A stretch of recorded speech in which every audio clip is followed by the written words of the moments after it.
Okay.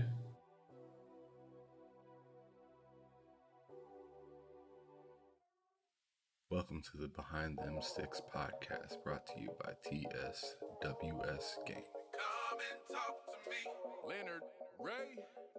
Come on. Come and talk to me.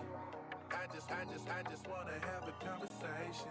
No, I'm not your type of baby. Listen, I'm just saying we can rule the world, just me and you. If you were playing, won't you take a chance with me and have that conversation? I just wanna have that conversation with you. Come and talk to me. I just wanna have that conversation with you. Look, see we vibing and you know it's true. Baby, what it do? Do for me and I'ma do for you. No doubt about it. Boosie, I'm a Midwest king, looking for myself a queen. Ready to chase a dream with a dope self-esteem. You find it in all I know, and that's for real. You get to shaking that ass on the floor, and I see what's real. No disrespect, I just tell it like it is. Do you ever want some kids? What your ultimate goals? Maybe I can help with those. The Mo was broke when he made you a blessing. You looking like a whole buffet, and I need some seconds. You say you had promiscuous ways, that was back in the day. I'll be alive, I say I did it. That shit was a phase. So baby, take this journey with me. You can pick the time and place, this nigga isn't picky. Smile on your face, I know the deal. Sign and deliver after seal. I can see it in her eyes, this one right here for real. I just wanna have a conversation. No, I'm not your type of baby, listen, I'm just saying we can rule the world, just me and you if you were playing. Won't you take a chance with me and have that conversation? I just wanna have that conversation with you. Come and talk, yeah. I just wanna have that conversation with you. Lady, you so far ahead of these others, just like a ship on the horizon. Picking up on your vibe, signal stronger than Verizon. All the thoughts that I've been contemplating, ain't no time for faking or debating. You the one, ain't no mistaking. Look, I see your swag different. Always carry yourself like you ready, you know the mission. I had to know you, I'm Kim. I can see why you timid. Hold up now, baby, listen. Just take that dance with me, I can show you that there's a difference. I'm locked in. I throw away my play ways because you pop in. A shooter always shoot a shot. With you by my side, I guarantee we'll reach the top. I put that on God and then I give you all that I got. So baby, take this journey with me. You can pick the time and place, this nigga isn't picky. Smile on your face, I know the deal. Sign and deliver after seal. I can see it in her eyes, this one right here for real. I just wanna have a conversation. No, I'm not your type of baby, listen, I'm just saying we can rule the world, just me and you if you were playing. Won't you take a chance with me and have that conversation? I just wanna have that conversation with you. Come and talk, yeah. I just wanna have that conversation with you.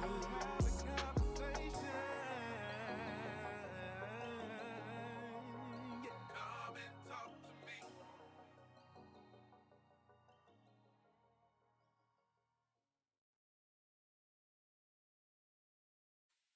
Welcome to the Behind Them Sticks podcast, brought to you by TSWS Gaming. Come and talk to me, Lennard Ray. Come on. Come and talk to me.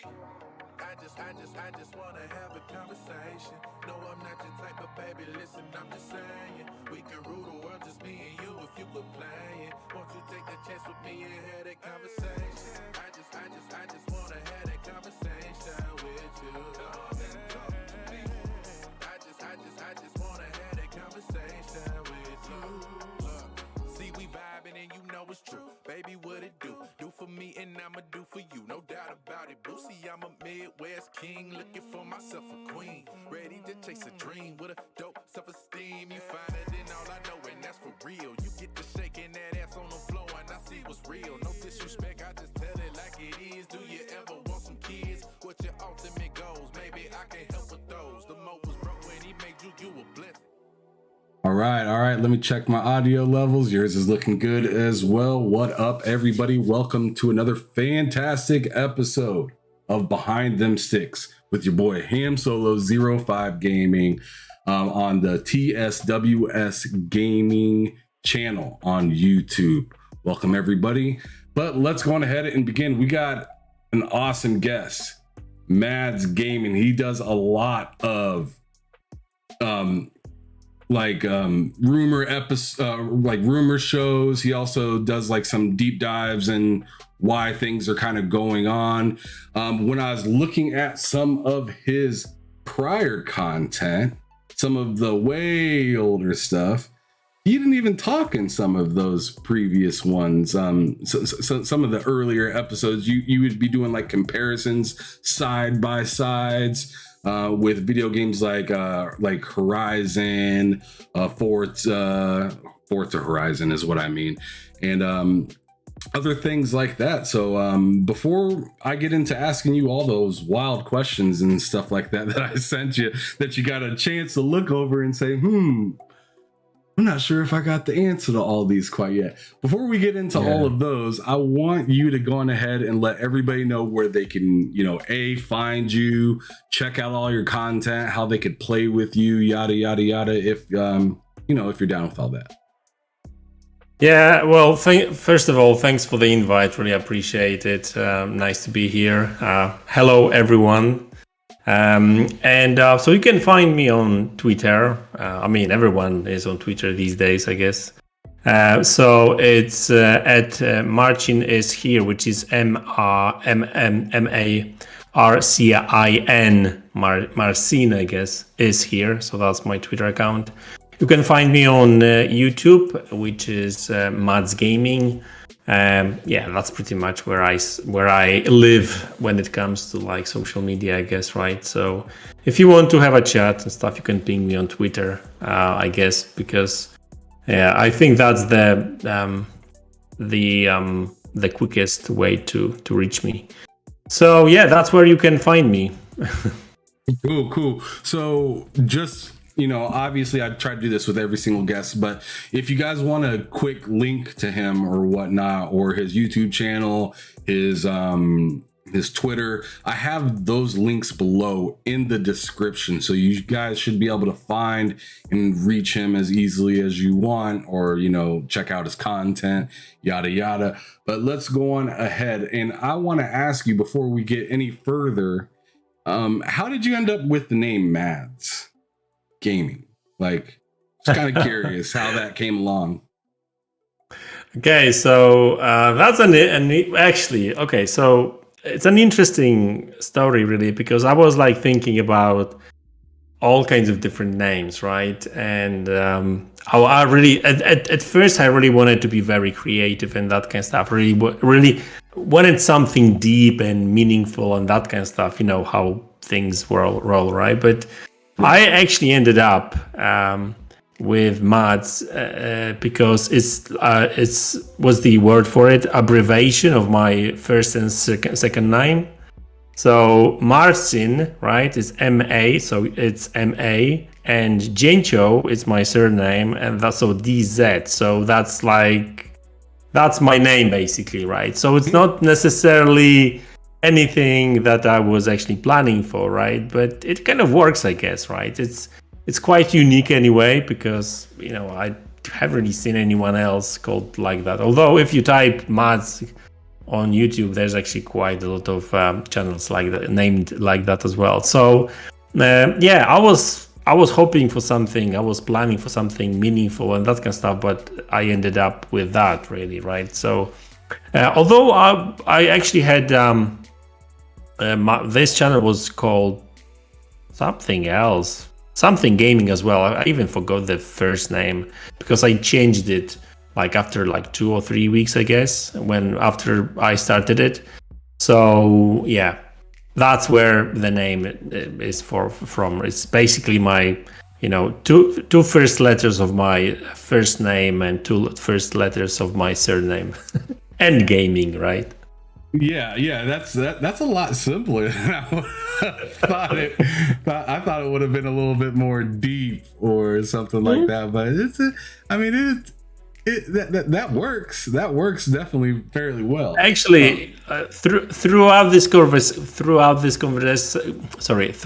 conversation, you will probably find out that I'm actually quite simple, to be honest with you, and I like things simple, right? So.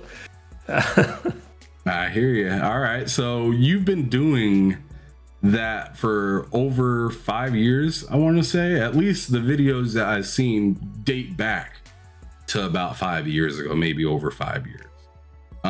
Did you start with that, or did you have a different channel? Because it sounds like you had a different channel before. Yeah, I started around, I think, around like at least 7 years ago, to be honest with you. Like, not this channel, but the previous one. And you know, I've thrown a couple of videos there and that kind of stuff. I was actually experimenting a lot with the content and stuff. But that channel got blocked by YouTube, right? Because of some, you know, because of some, I don't know, content issues and that kind of stuff. Because you know, these days on YouTube, you know, we need to be careful about what, you know, about what we put, and it's not that I did something totally wrong. It was more to do with like music, you know, soundtracks and that kind of stuff, or you know, I've put some gameplay that you know, and somebody claimed it and that kind of stuff, right? Or that there was some restricted content. So yeah, that my first YouTube channel got blocked basically, and so the content that was created for that first channel, then I obviously transferred to my new one. So this channel, I think I've got around 6 years, to be honest with you, right? So okay, all right. Well, enough with the content stuff right now. Let's put that on hold because I got a few other questions I want to kind of ask you before we build back up with the content stuff. So I'm kind of curious what made you agree to come on a show like this. I know I'm like, you know, past 80 episodes and whatnot, and I got a lot of content, but is there something that you've seen that kind of drew you to come here and be willing to talk about, you know, your past and stuff like that? Yeah, I mean, like, well, obviously you reached out to me and, you know, asked if I could be on the show and stuff. So obviously I checked a couple of your shows, and what I like about your shows is that it's not necessarily about the news, if you know what I mean, right? And don't get me wrong, like I've got nothing against talking about the news. Like that's what my channel is all about. Pretty that's much, what you right? do. Yeah, news and speculations. But you know, like obviously on your shows, obviously you talk about some of the news as well. But you know, for the most part, you kind of talk about the gaming history, what people been you know, doing, not necessarily only gaming related things, right? And you know, you seem to be very interested in content creation, and you talk about it during the shows as well. You ask questions. You know, they request about, you know, their journey and that kind of stuff. So yeah, I find it very interesting, to be honest with you. So yeah, I really wanted to be part of it, to be honest with you. So thanks for the invite. Bye. Yeah, absolutely. I'm happy to invite you, and I'll definitely maybe look your direction on another show, maybe about news, because you know the news. But I want to get to know people on more of a personal level before I like reach out to them and be like, hey, can you be on my show? And they, you know, maybe seen my show in passing or something like that, and it's just us talking about certain games, bashing certain things, and you know, this, that, and the third. And sometimes it's a little uncomfortable to hop on board with something like that, especially when you don't know like how to really talk to that person yet.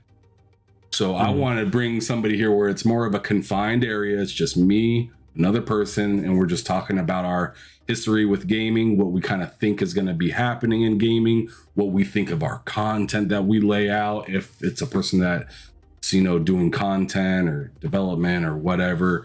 I want to learn just as much as I want, you know, the people watching to learn stuff like this.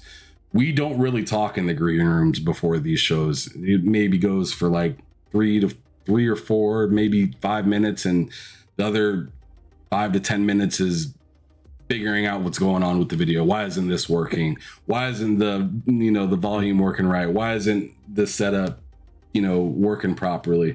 Troubleshooting, in other words.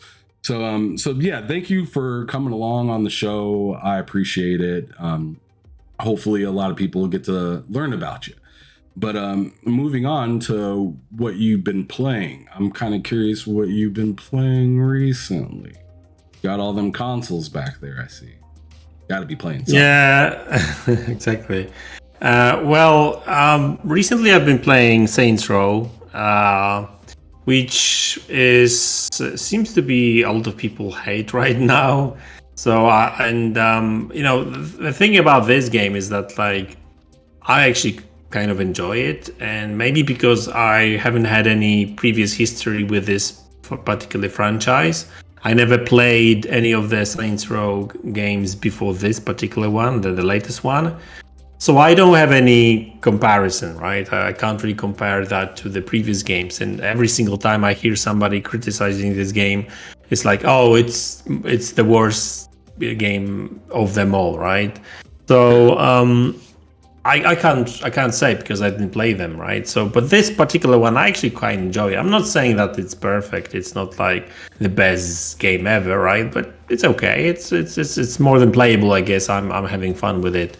Looks good and plays great. So, on top of that, I just finished actually today Chorus. So that was actually a very good game and quite unusual game for me, because I don't necessarily play, space shooters or any sort of like flight sim games. Yeah, it's like a space Ace Combat kind of thing, exactly. Or I guess Star Wars Squadron would be a better way to put it.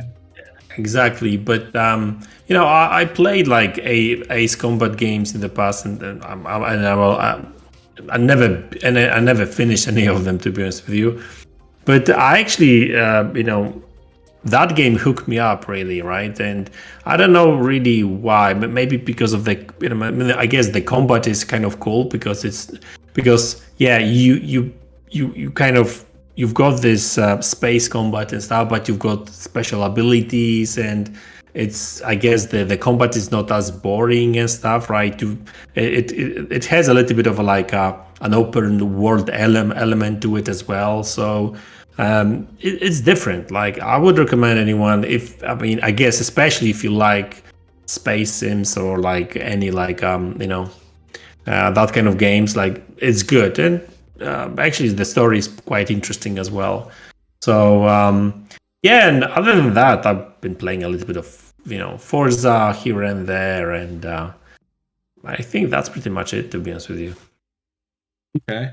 Well, to whom it may concern, I have been playing a lot of Death Stranding lately on my PC. I had started playing it on my PS5 first, but I don't know. I wanted to test out to see how good it could look on my PC, and then I kind of just got into the game. When I was playing it on my PS5, I couldn't pay attention very well because I was in parties and talking to people and couldn't hear the story, and it just felt like I was just walking around. So I dropped it really quick. But on the PC, I don't really talk to a whole lot of people while I'm on PC at all. I don't know, but for some reason it just kind of caught on, and I'm really enjoying that game. I'm actually surprised that I'm enjoying that as much as I am. But just going ahead and kind of move forward, now the dreaded questions coming for you.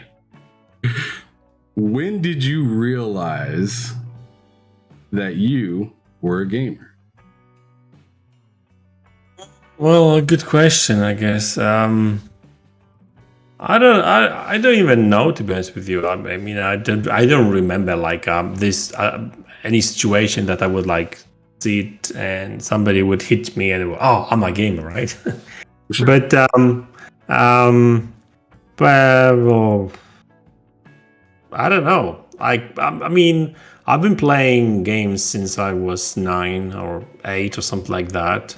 So I guess we, I could say that I've been gamer since I was 8, really, right? And whether I realized it or not, that's another question, another thing, right? But I mean, so I guess it also depends on how you look at it, because like especially on social media, you see people, talking about like, oh, you're not a gamer if you don't do this and that, or you don't play this and that. If you haven't played a Souls game, you're not a gamer. You're not a real gamer, right? So that kind of stuff. So I guess we would have to define what is a gamer, right? I mean, how do you define it?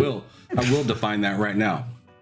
The want and need to pick up the controller, like just like when you first ran into video games, I'm sure you were like, oh, this is pretty cool or whatnot. But at what point did you like feel like, man, I gotta play this, man, I gotta play this, and you just sunk in a wild amount of time into that game, whether it's like a Mario game, or I mean, when we got into the green room and talked for a second, you said that the first console that you got was a Sega Saturn. Yeah, so, but see, my adventure with consoles was a weird one. I mean, beginning of my adventure with consoles was a weird one, because I think when I was 8 or 9, the first time I came across a console or any sort of electronic video game kind of device was when I was 8 years old or something like that, and that was at my neighbor's house or something like that, right? So I would play there once for a while, like River Raid or that kind of stuff, and that was Atari 2600. So one of these consoles, but that console was not mine, right? So it was just like I would play, very rarely, on occasion. So, but that's when I got hooked, right? That's when I really I wanted my own. Not necessarily this particular one, so Atari 2600, because I had faint idea about gaming consoles and that kind of stuff. I was more aware of computers really, but then later on, my friends, more and more friends, started getting computers, not consoles but computers. Okay. So back then in Poland, consoles were not really popular, not when I was a kid, right? So my friends from school or whatever, or family, would get Atari 65 or Commodore 64, that kind of computers, right? So my first computer when I was 9 years old, I think I got, and that was Commodore 64, right? So that was a kind of a PC, I mean, personal computer, not like this huge tower kind of thing that we get right now, right? But times were different. And that's where I really got hooked, right? That's when I really started playing a lot of games, all kinds of games. I remember playing Microprose Soccer or DZ Adventures and that kind of stuff. So, these games were a bit different, I guess, to what you would probably get on a console for the most part, right? Like, obviously some games would be similar or the same, like sometimes even, right? But, I've never played like back then I didn't play like the, Sonic or like Mario, these huge franchises, right? So after that, like I got like more into computers more and more. So I got Amiga 500, then Amiga 1200, and then I got finally a PC. So that was when I was like maybe 15 years old and something like that. So when I was 15 or 16, something like that, that's when I first got more aware of consoles and stuff, right? And I came, and that was about, because so let me back that up. I was aware of consoles, but I had no interest in them at the very beginning, right? Because I had computers and the computers did everything I wanted from games, right? They were not really that great because, like, Amiga had, these floppy disks which you had to swap all the time and that kind of stuff, right? Mm-hmm. Because Amiga didn't come with hard drive, not by default at least. So, but consoles got more popular in Poland with PlayStation, the very first PlayStation, right? And that was like 1995, 1996 was around the time when even Polish press started like writing about consoles and that kind of stuff, right? Because like obviously back then internet was not really a thing, so the only source of information was from like the newspapers and that kind of stuff, right? So that's when they started talking about like consoles and stuff, and but obviously with PlayStation there was this competition between PlayStation, Nintendo, and Sega. And I don't even really know why I got Sega Saturn. So that was really my first console, right? I can't really even explain why I got that particular. Maybe because I was reading about the actual specs and stuff, and they were talking about all these microprocessors in that console. Obviously, most of these processors were 2D processors and that kind of stuff, right? Because that was a totally different beast. And they had a couple of cool games as well. And I guess PlayStation was a new thing back then, and Sega had a history. So I went with Sega, and I had some fun. But the problem with Sega back then in Poland was that there was hardly any games, and there was no official distribution for that console, right? So it was difficult to get any new games, and even if there were games, they were super expensive. So basically I decided to sell it and buy PlayStation because PlayStation was more available, there was more games, yara yara yara. So that's how it started. That's how my journey with consoles started, right? So even though Sega Saturn was Sega Saturn was my first console, a proper console which I spent quite a lot of time with was really PlayStation, really. So that's where it all started, really. Oh, so long story short, you're just a PlayStation guy. No, I'm just kidding. All right, so the PlayStation really resonated with you. Like after the kerfuffle of figuring out all these different consoles and whatnot. You said the PlayStation really stuck with you. What was about it?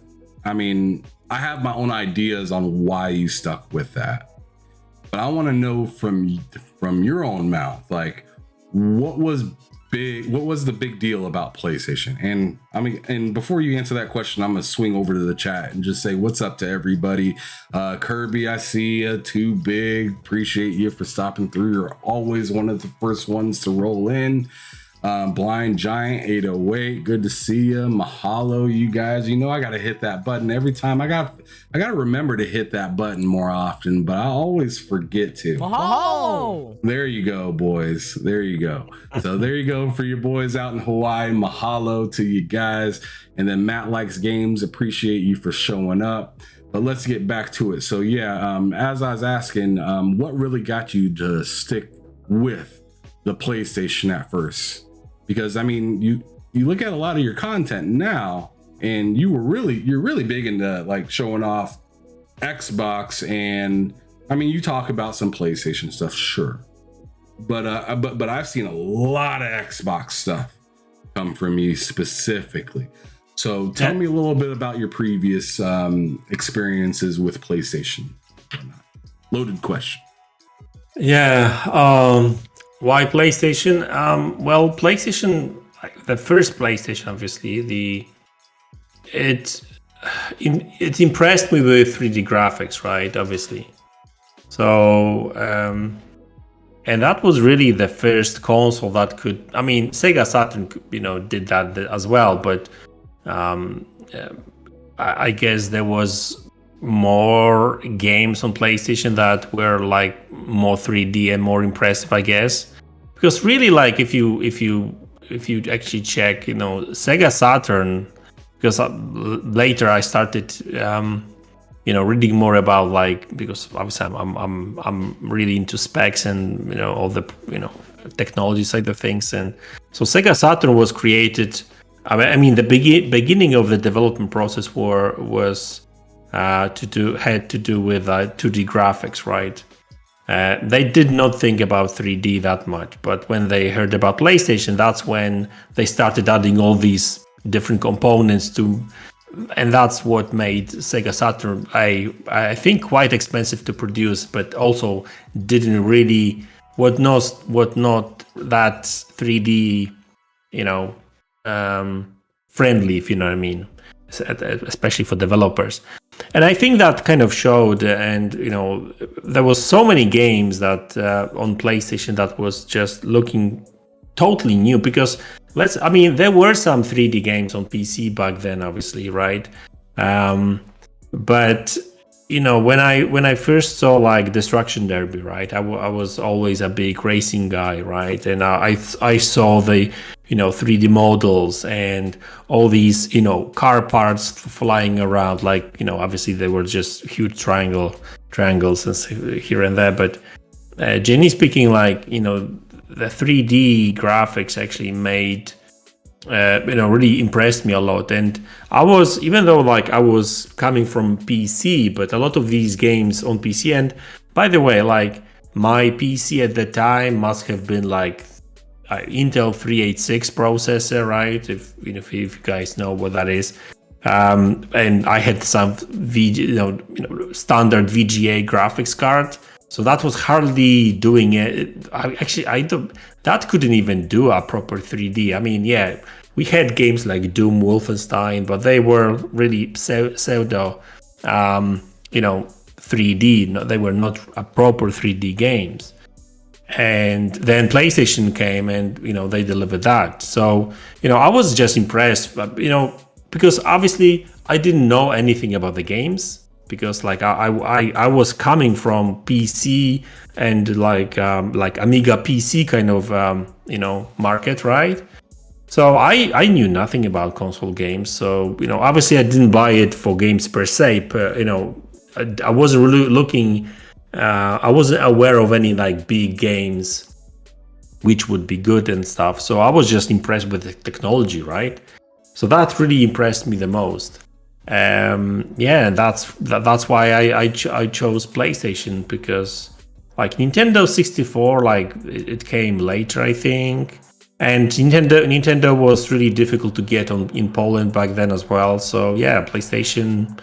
Yeah, that's why I went with PlayStation, and it kind of continued as well. So I mean, I do want to swerve over to Kirby real quick, because Kirby in the chat is letting off some comments that I'm kind of interested about.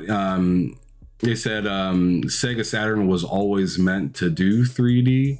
VDP1 is a hybrid between the VDP for the Model 1 and 2, both of which were 3D machines. In fact, the hardware was added to combat the PS1 was a strictly 2D GPU and a 2D CPU. Also, the DSP has math acceleration designed specifically for rasterization.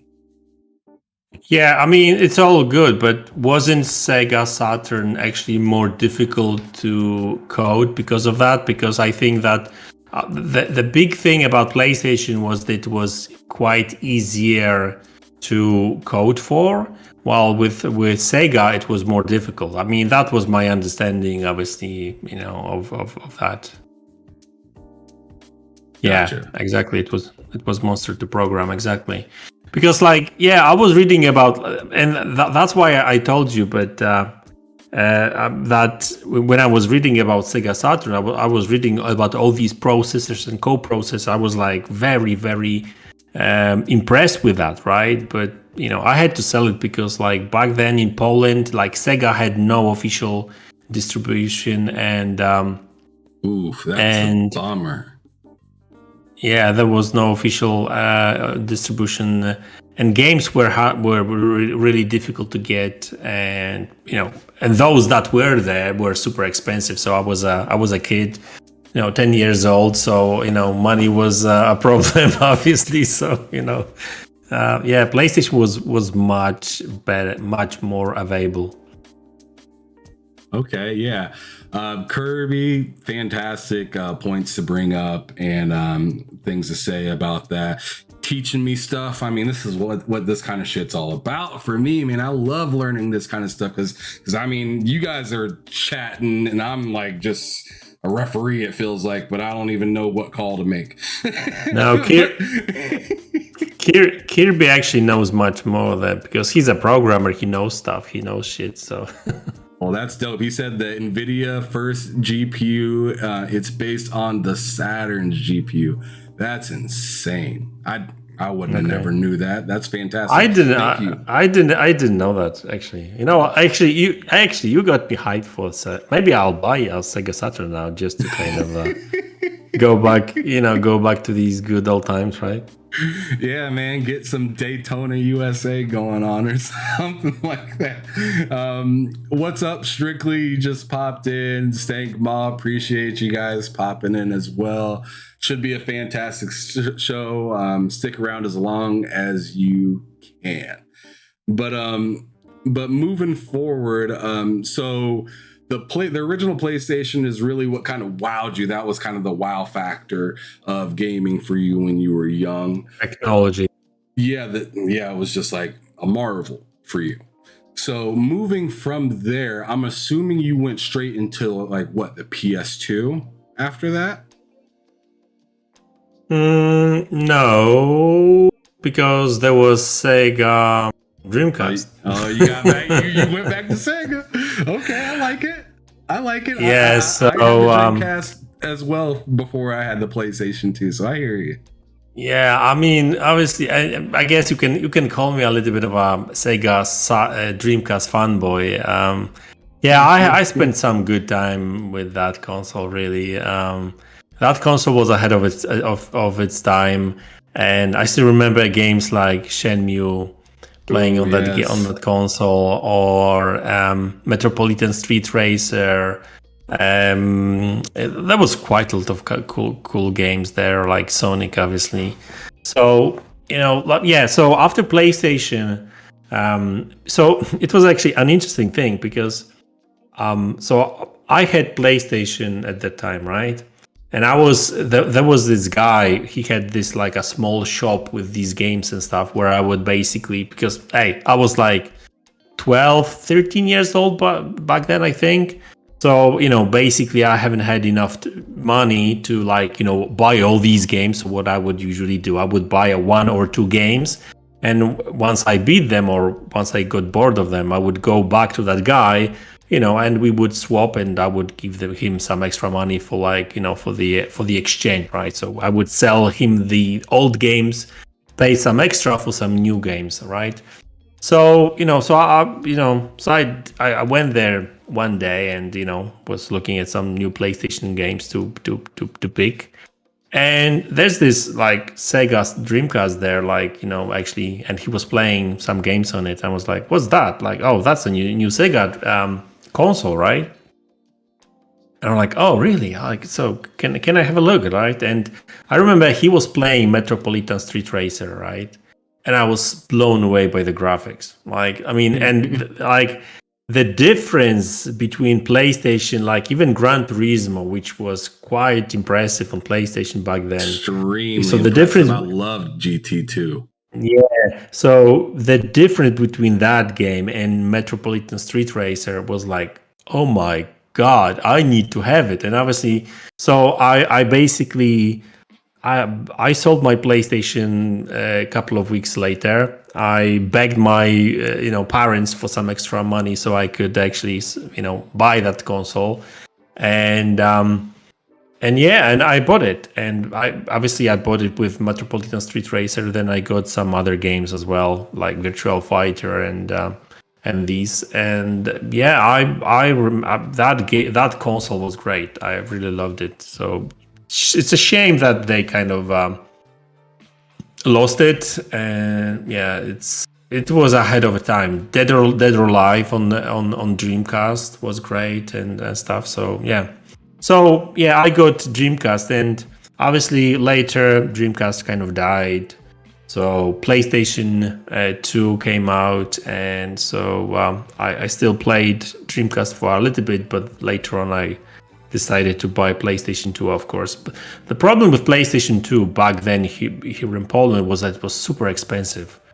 Like, what was the PlayStation 2 price in States? Like $300? I think it was 300.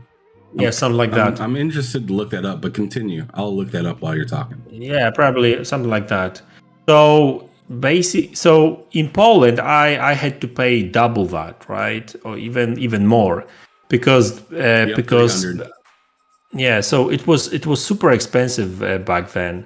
So I couldn't even afford it like at launch. So I had to wait for that console to actually drop in price a little bit. So once it's dropped in price, I bought PlayStation 2, and that's when the fun began with all these PlayStation 2 games. And I remember PlayStation 2 as this dominant force, right? Like, so after success of PlayStation, of the first PlayStation, PlayStation 2 came out, and with all these great games, and all these games that you couldn't really play anywhere else. So that was the biggest thing about PlayStation 2. And it was a DVD player. Yeah, that's true. But you know what? I didn't even use it much, to be honest with you. Like, maybe I had one or two movies on DVD. But So obviously that was a big selling point for a lot of people. A big selling point for a lot of people. Mm-hmm. But for me, it was all about the games, to be honest with you, right? Yes. So so many great memories with that console. I remember that game Ico or Ico. I forgot how. I don't know how you pronounce it. Yeah. Gran Turismo 3. I still remember this advert on Polish TV. I'm not sure if you guys had that as well. So you've got this car driving down the road and stuff, right? Like with the high speed and that kind of stuff, great graphics and whatever, right? And then it stops. The car stops. You hear the engine still for 2-3 seconds. The engine stops as well, and you can hear only the birds singing and stuff, right? And it was like Gran Turismo 3 or something like that, right? So I was just impressed with that ad, right? But like obviously later on, like I think Gran Turismo 3 was the most played game on PlayStation 2. I've spent so much time playing that game, like modifying, cars and that kind of stuff. It was just crazy. So many great games. MGS 2, 3, Snake Eater, and Devil May Cry. Boy, that game was fun. Final Fantasy 10. When I saw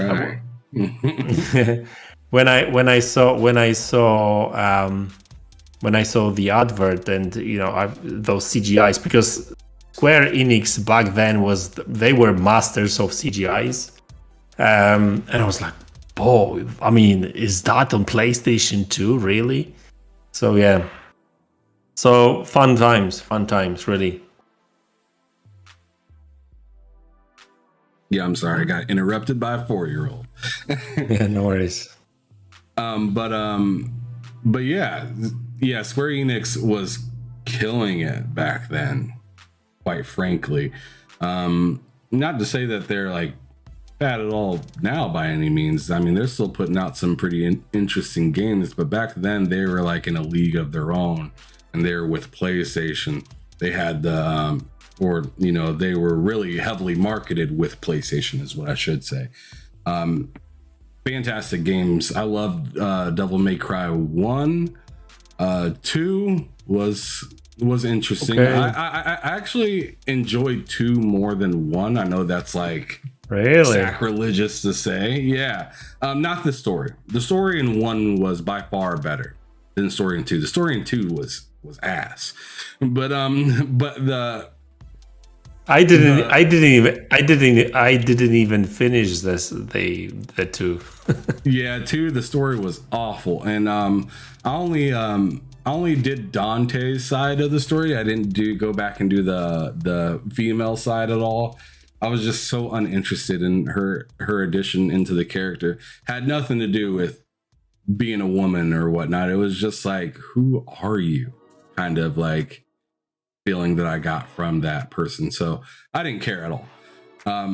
But yeah, they had Devil May Cry 3 on there as well, which was, you know, an upgrade from Devil May Cry 2, massive upgrade from what a lot of people say. They had such killer games on the PlayStation 2. Not even like just Square Enix, but Rockstar made their debut, like really pushing hard on there. I mean, they obviously had Grand Theft Auto like London, and they had Grand Theft Auto 2. Those were like bird's eye view games, though.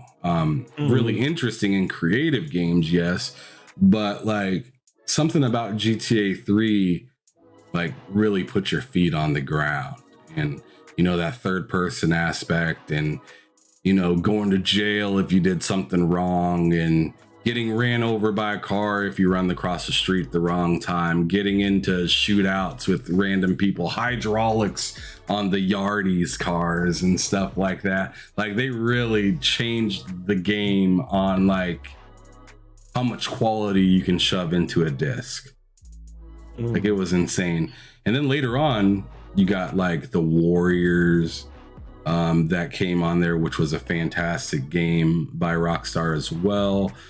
I don't know, the PlayStation 2 really pushed the needle, and then later, you know, Xbox came out and they helped push that needle, especially with like Xbox Live. The GameCube to me was pretty dope. I know it was a miss for a lot of people, and a lot of people say it was a kiddie console or whatnot, but I thought it was fantastic. Games like Eternal Darkness were dope. Double Dash. Remember how it would play with your controllers or like memory card and stuff, right? Absolutely. Especially like Metal Gear games. I've played a very little bit of Metal Gear, not enough to the part where you're like moving your memory cards and your like controller and stuff like that. But like, I've seen like how you can like I've went around like messing around with stuff, shooting glasses in the bars and stuff like that, and I was just like blown away that it was that like detailed in that time period, especially coming off of playing games like Super Smash Brothers and stuff like that. To come back to like PlayStation and see the amount of detail that they put in their games was pretty insane, and how realistic they wanted it to be.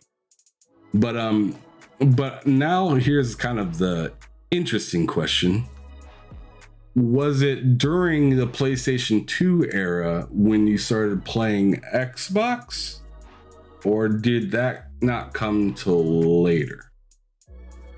Yeah, I mean, that was during PlayStation 2 era still. So I had some fun memories with PlayStation 2, obviously. I had some good time with it. And then Xbox came out, and see, maybe that was not really the right way to go about playing games, but like I was always, and I'm still always, very interested about technology and that kind of stuff, right? So like, you know, pushing the graphics and stuff, right? I mean, I guess I know that some people may say, oh, so why didn't you just buy yourself a PC, right? But the problem is like that even back then, PCs were quite expensive as well, right?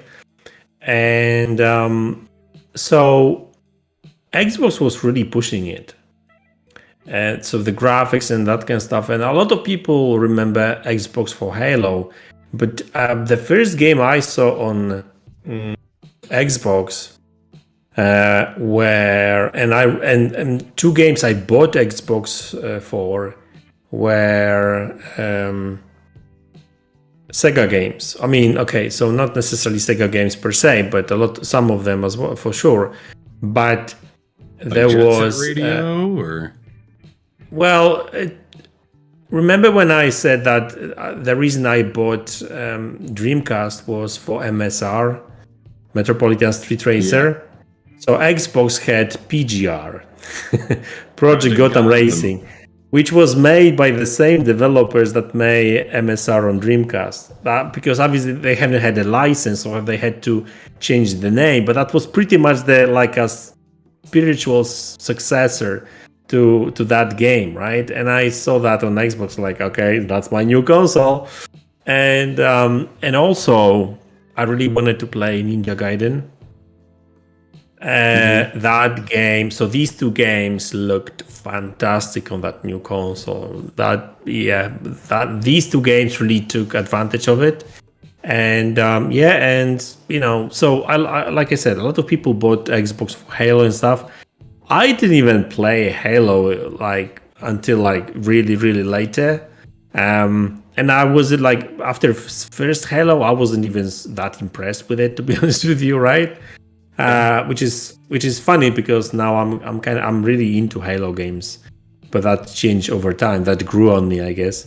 But there was a lot of great games there. And generally speaking, like when you read any press about the games, you would read that these games would run better on Xbox, and like Gran Turismo, GTA came out with a better graphics and whatever, right? So I mean that's when I actually started playing on Xbox, and the cool thing about Xbox was the fact that you could it was you had these you could play music in the background as well. It was point.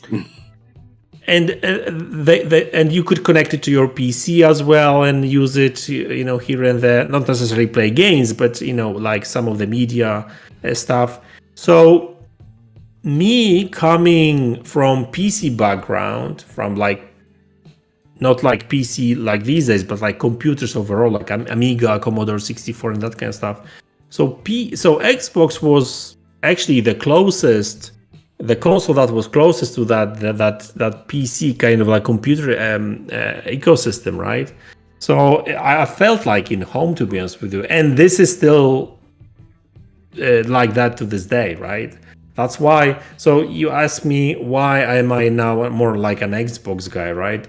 So it's not necessarily Xbox per se. I'm more like a Xbox PC guy, right? Because like I like the fact that like I can play a little bit on Xbox, then I can move to my PC and play the same thing or continue playing and that kind of stuff. So I like that whole thing right now, right? So and the ecosystem kind of thing. Exactly, and I love it. And obviously that was not the case with Xbox, the very first Xbox per se, but the great thing about the Xbox back then, I mean still to this day, was it was very easily modded. You could do all kinds of crazy stuff on it, emulators and that kind of stuff. I loved it. So Xbox was a great console. I mean, still is to this day. It's a still, if you mod it even today, it's a great emulation box, right? So so that's how my journey with Xbox really started. And one of the big selling factors, other than being able to play music, which was actually my main selling factor for it, but because I just thought that was just incredible, especially with certain games where you could add the music to like parts of the game. So like ESPN, the 2Ks, like you score a touchdown and it'll play the specific songs that you want it to play. And I thought that was so cool. But another big thing that was new back then, or at least it felt new to me, and it felt very computer-like, was the ability to save. You had a ton of space to save onto your console. The only reason you'd really go to get a memory card for your Xbox, which went on top of the controller just like the Dreamcast did, was really just to be able to go from one Xbox to another. Right? So if you had friends, or if you went to a friend's house, you could bring your controller, which, I mean, hell, the controllers were pretty cool back then. I like that breakaway system that they had, especially as heavy as that console was. But yeah, you took that memory card and slipped it into your controller over at your boy's house, and you got all of your stuff right then and there. So I thought it was really cool that they implemented the two, available pieces for memory. So you have internal and external memory. And I thought that was brilliant at the time, because I remember how mad I used to get when I had to delete a game off of my memory card on the PlayStation, which was quite often. I mean, they were only like 8 megabytes. If you were the cool kid, you got the 16 or the 32. Magicite. But yeah, that Xbox, I don't think I ever remember deleting anything off of my original Xbox, to be honest. Like, I don't remember really ever, because I had songs for days on that thing. I played all these different games that had their own, saves, and some of them were big, but it always, like, whenever you went to the save, it was always like, you have 32,000 blocks available or something crazy like that. And it just gave you the sense that I have unlimited memory. As a kid, at least, it gave you that sense of, like, I can just keep playing. It doesn't matter. I can throw a new game in every 10 minutes, it feels like, and put a new save on there. It doesn't matter. It felt like magic. Yeah. It definitely did. But moving through that Xbox, so you said you sold your PlayStation to get the PlayStation 2 to get the Xbox? Is that right, or did you go a different route? Yeah, I mean, I was still, back then I was still a teenager, so money was short and stuff. So if I really wanted a new console, I had to sell my previous one. That was always the case with previous consoles as well. So sell your console, sell your games, and ask your parents to add, to help you up with. Like $60 or exactly like $100 that's left over, and exactly, and buy a new console. So that was always the case with me. So so that's how I got Xbox as well. So it wasn't really the case that like I had a couple of consoles like lying around, if you know what I mean. Gotcha. Well, moving from the original Xbox, tell me how the 360 and PS3, like, how did you weigh them two when they first got announced, and then you got your opportunity to get one? Yeah, that's actually Xbox Live was a big deal by then. Yeah, I mean, it wasn't really a big deal for me because I was not really into online games and that kind of stuff. So I was, and I'm still more of a single player gamer kind of guy, right? So it wasn't interesting because, like, I remember I really wanted an Xbox 360 like day one, but it was not available officially in Poland because Microsoft didn't. I mean, I can't remember whether that was there was no official distribution for Xbox, I think, in Poland back then. And also that was around the time when I was actually moving as well, because back then I left Poland for 5 years, so I moved to UK. And so I actually had to sell a lot of stuff, my consoles, computers, and that kind of stuff. So I got married. I got married back then, and we moved to UK, right? So I moved to UK, and I was looking for a console, over there. And actually, I got original Xbox again, like for very, very cheap. And later on, like after playing a little bit I got used Xbox 360, and mainly due to the fact that it was just a better console. Back then, I was not aware of the technical issues or of the breaking down consoles and that kind of stuff, right? And PlayStation, at first was looking to be a great console, but for me, money was still an issue as well, because PlayStation 3 back then was super expensive, right? It was almost double what Xbox 360 cost, right?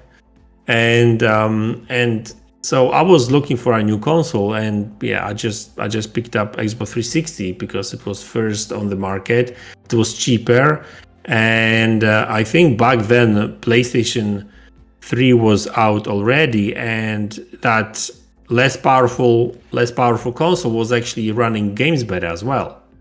So back then it was no brainer for me, to be honest with you, right?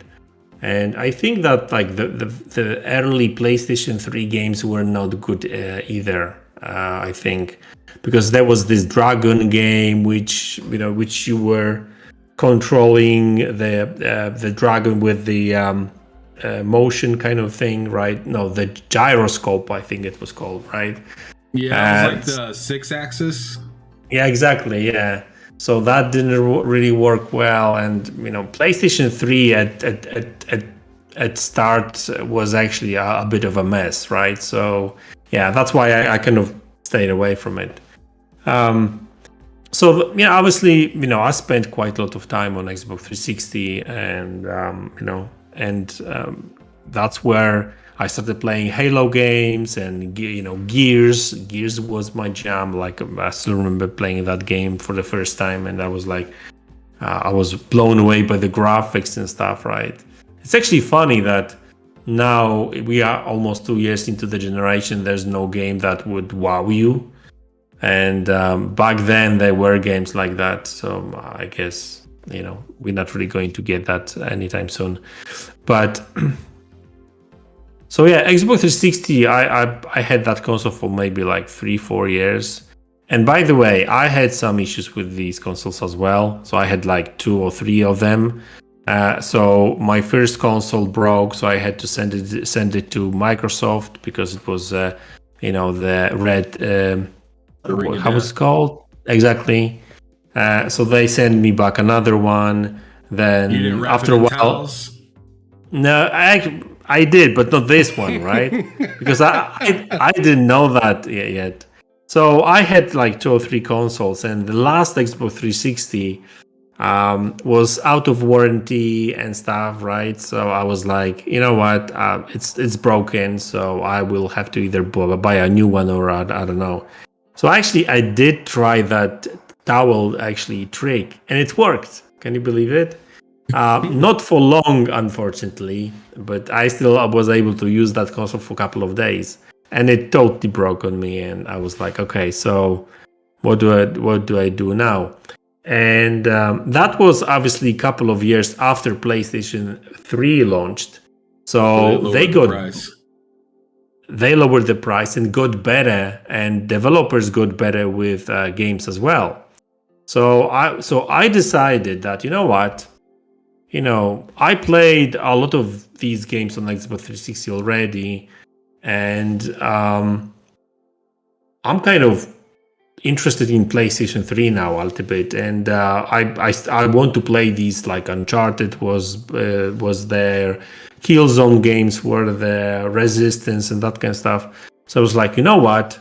Let me actually, because I sold all my Xbox 360 games, accessories, and because obviously the console was dead, accessories and stuff, and I bought a second-hand PlayStation 3, and I had a lot of fun with it. So it was actually I think that it was the 40 gigabyte version, I think, and it served me well. I never had an issue with it. Games ran well on it. I remember I even came back to Poland after 5 years, and I still brought that console with me to Poland, so the PlayStation 3, right? And So I had that console for a couple of years as well. So I had all kinds of different consoles throughout the years. I had, before I left to UK, I had GameCube for like, a couple of months as well. So I played some games on it as well. So it was fun as well. So yeah. So PlayStation actually came back around for you fairly well with it dropping the prices. The games started rolling out. They really got hot towards the end of the generation compared to how bad it was looked upon at the beginning of the generation, with the issues, the games, the price, all that kind of stuff kind of went away. And it started to look a lot more pretty, and the engine turned off again, the car door opened, and all you heard was birds chirping once again. It was fantastic. Exactly. All right, so now let's go into last generation. Okay, so PS3s and Xbox 360 is over. We're now looking at the Xbox One, PS4 generation. I'm wondering if, since you were, just finishing out that generation on PlayStation, did you hop straight into the PS4, or did you go back across the aisle and say, you know what, Xbox, let's try again? Well, I was actually so at first I wanted Xbox again, right?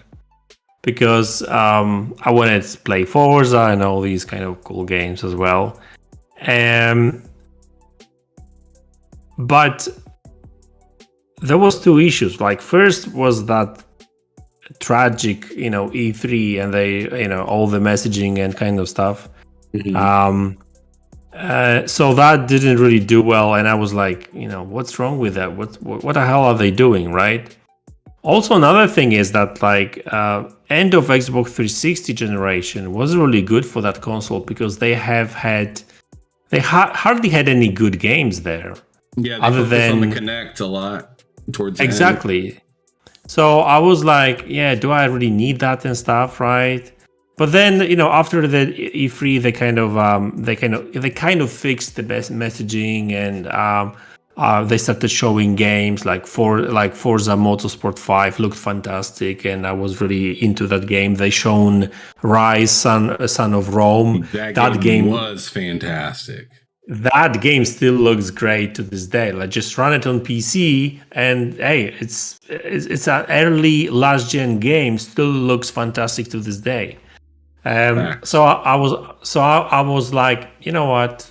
To hell with it. I'll pick up Xbox. But I actually bought Xbox not day one, because it was not available in Poland. Because for whatever reason, Microsoft had this policy that they would launch in way less regions than PlayStation in 2013. So they launched in like most of the Europe, States, and Japan, I think. But Poland got Xbox a year later. So I actually got it. I actually bought it because I didn't really want to export the console from like Germany or whatever, right? Because I wouldn't have a proper warranty and stuff. So I was like, you know what? Let me wait. Let me enjoy my PlayStation 3 still. And I did get Xbox One a year later, so in 2014. So that was when it finally launched in Poland officially, right? And I got it actually with Kinect, because that was a year later. So there were bundles without Kinect already. But I was like, you know what? I never played with Kinect on Xbox 360. It's supposed to be super fun and that kind of stuff. So let me try it out, right? So I bought that bundle with Kinect. But, it was fun for a while. But see, the games maybe even were kind of cool. But the most annoying thing about these, whether that was on PlayStation 3, because I had these Move kind of things on PlayStation 3 as well. So the worst thing about these games were calibration. You would lose so much time before each game calibrating everything that after a while it just got boring, right? So I actually sold I my forgot about that actually. yeah. How bad that was. So I even sold my Kinect, just left my Xbox One alone without Kinect. Kinect I sold and I bought some games for it, right? So I never missed Kinect anymore. So I had the Xbox One back then, and that's where the last generation started for me. And I didn't even want PlayStation 4 for a bit, and I didn't even mind the resolution at first, that it was a little bit lower and that kind of stuff, right? Because games looked fine still for the most part, and Xbox had pretty good games at the very beginning, because they had Forza Motorsport 5, they had Rise, which I actually enjoyed. They had that. They had Titanfall. They had Dead. What's the that zombie game? I forgot the name. Yeah, of Dead it. Rising. Was it Dead Rising? Yeah, probably. So yeah, that was quite a lot of games. And on PlayStation 4, it wasn't State of Decay, was it? No. No, Dead okay. Rising. That was Dead Rising then. Yeah. So Dead Rising 3. That was actually So PlayStation didn't really have any kind of cool games to me. What did they launch with? Drive Club was late because, like I said, racing games were quite important to me, right? So, Xbox had Forza, right? Forza Motorsport 5. And Xbox was supposed to get the Drive Club, but Drive Club came out a year later, and it was a mess at the very beginning. They fixed it later, and I actually enjoyed Drive Club a lot. But at first, it wasn't really that great. They had some indie titles here and there, but beginning of Killzone Shadowfall as well. Yeah, okay, they had that as well, but that was really that great game. That was supposedly the worst Killzone of them all. Kirby said they had Knack and Killzone. Exactly. Well, I wasn't really interested in Knack, and what got me into PlayStation 4 actually, and that was the first time I actually owned two consoles. So this is where I really went multi-platform route, if you know what I mean. So I saw Uncharted. Was it Uncharted 3, right? Yeah, or 4. It would have been Uncharted 4. 4, yeah. Because Uncharted 3 was still on PlayStation 3, right? Yes, it was. Yeah. Absolutely was. Yeah, so I enjoyed all Uncharted games on PlayStation 3. By the way, Uncharted 2 is still my best Uncharted game ever, right? Well, it's fantastic. That train is wild. Yeah, great. And so I enjoyed these games, of course, and on PlayStation 3. And then I saw Uncharted 4. And I still remember they shown the first gameplay of that game, and they were driving in that Jeep around this kind of mountainy kind of place with a lot of mud and everything, right? So I saw that game. I'm like, okay, so this is when I need to buy a PlayStation 4, right? And I got one, and this is where I started comparing games as well, right? Because until I bought PlayStation 4, I would have only one console, right? Whether that was Xbox, Sega Dreamcast, or PlayStation, I would sell my old stuff, my old consoles and games to buy a new one. So I would always have one. So I would never have anything to compare to, right? Mm-hmm. And now I'm in a new situation where I've got both Xbox One and PlayStation 4, and there were some demos and stuff, so it was quite easy sometimes to actually compare. Yeah, and this is where the better version of multiplats actually started playing a little bit of role for me as well, because I remember some games did really look much better on PlayStation 4, right? Especially when Xbox started doing some weird resolutions here and there, right? And yeah, so actually some games, multi-platform games, I really played on PlayStation 4, right? So, you know, this is where I started playing really on both consoles, and this is where I I started always having, you know, both consoles, like PlayStation and Xbox, and obviously PC as well. I mean, everyone uses PC for all kinds of stuff anyway, right? So this is where it all started, and you know, despite its flaws, and Xbox was still had an interesting generation, not necessarily because of the, you know, technology really, because obviously it was less powerful, and Kinect played a big role there. That's why it was underpowered. But it was kind of interesting because PlayStation 4 was really firing on all cylinders at one point, especially before PlayStation 4 Pro came out.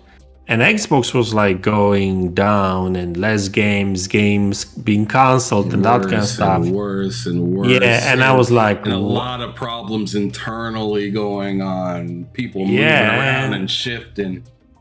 Exactly, and I was like, what the hell is going on with Xbox, right?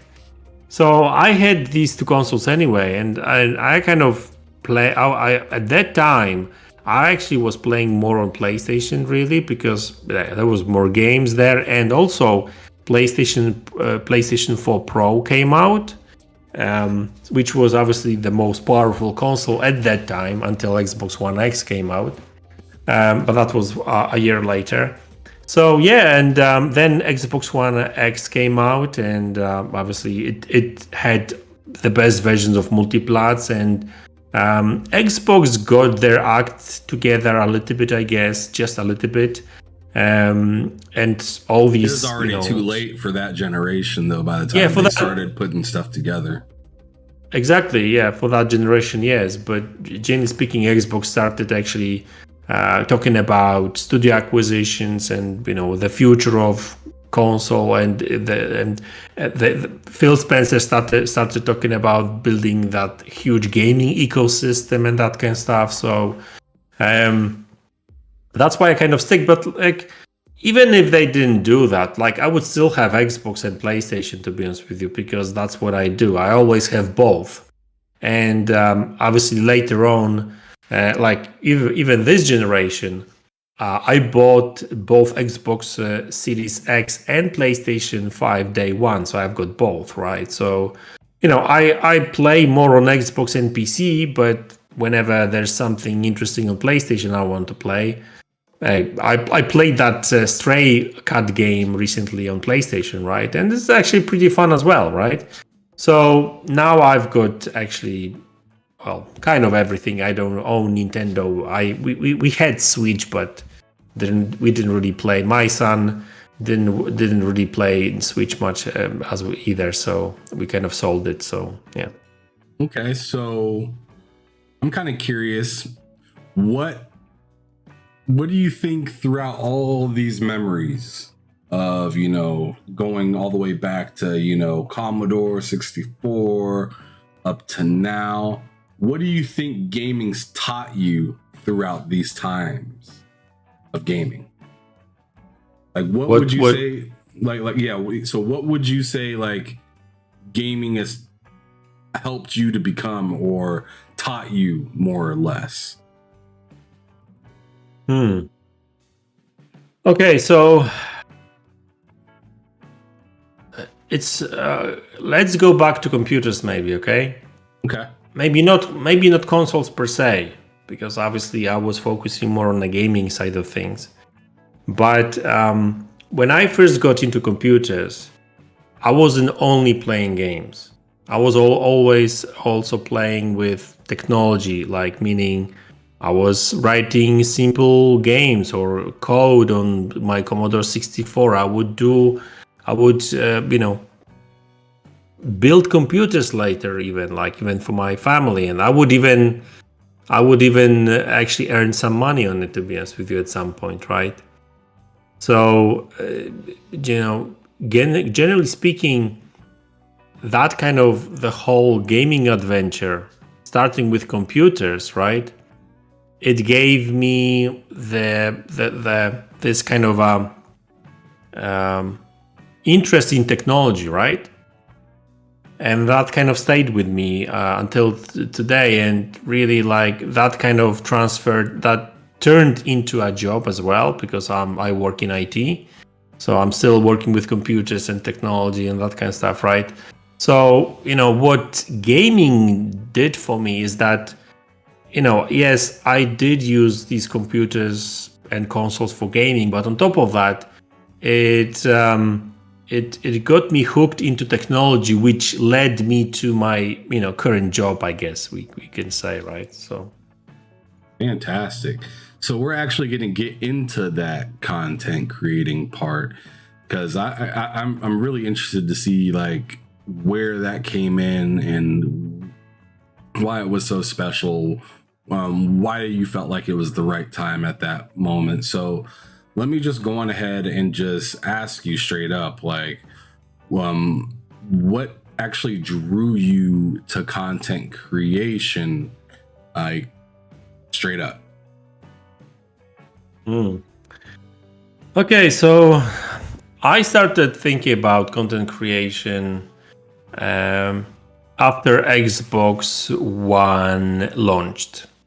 So Xbox One had this bad publicity, right? And funny enough, a lot of this bad publicity was around technology. It's technology, not necessarily games, because, like I said, beginning of last generation for Xbox, was actually pretty good when it comes to games, right? They had quite good games.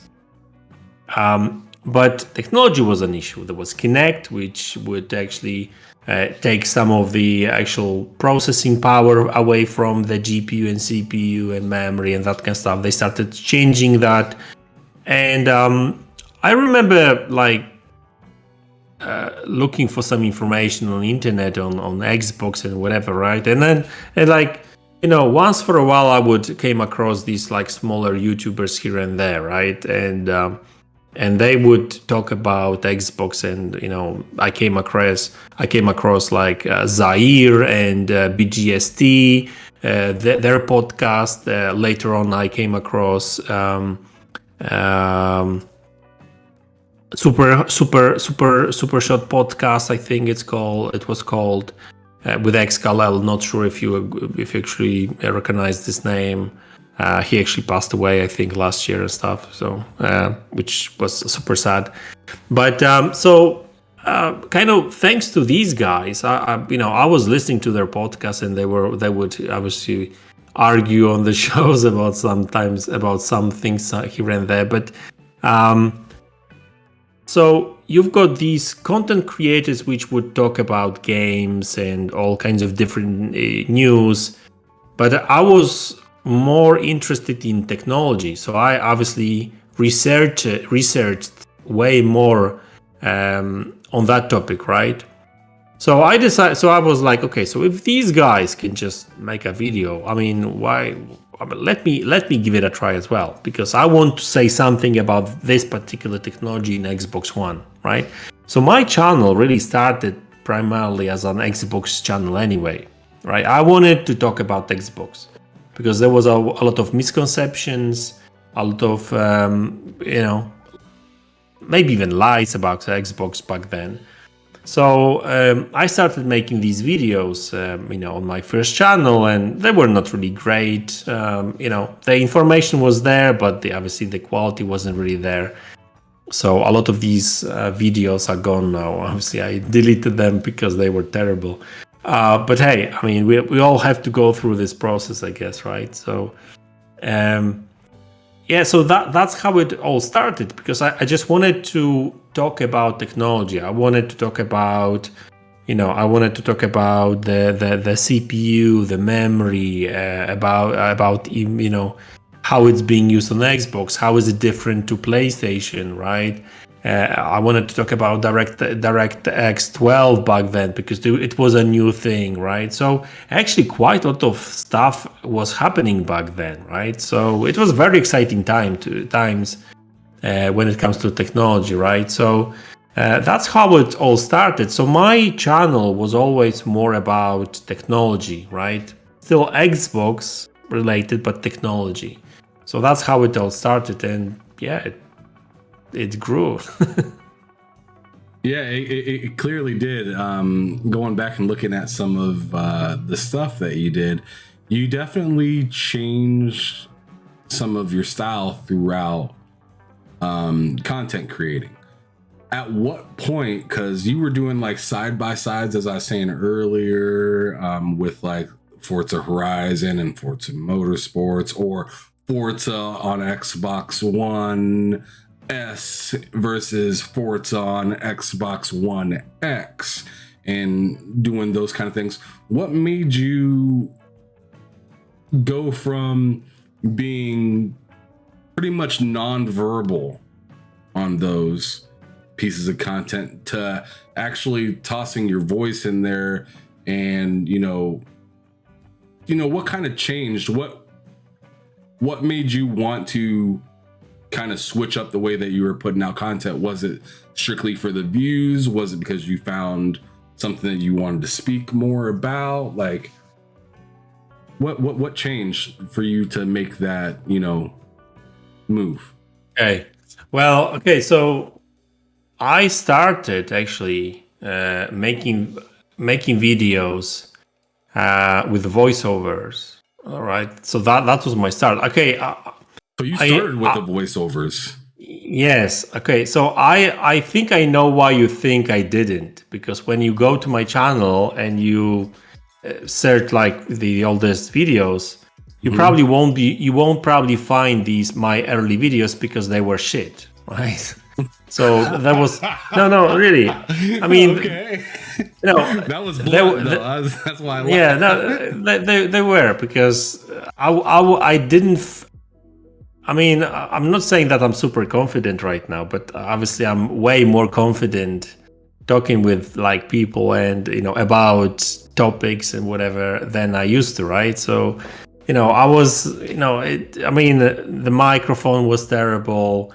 My very first videos were just voiceover, and instead of video in the background, I would have like a screenshot of some of whatever that I was talking about, right? So that was not even a proper video. It was just like voiceover over the like an image of some sort, right? So the quality wasn't really there, and but obviously that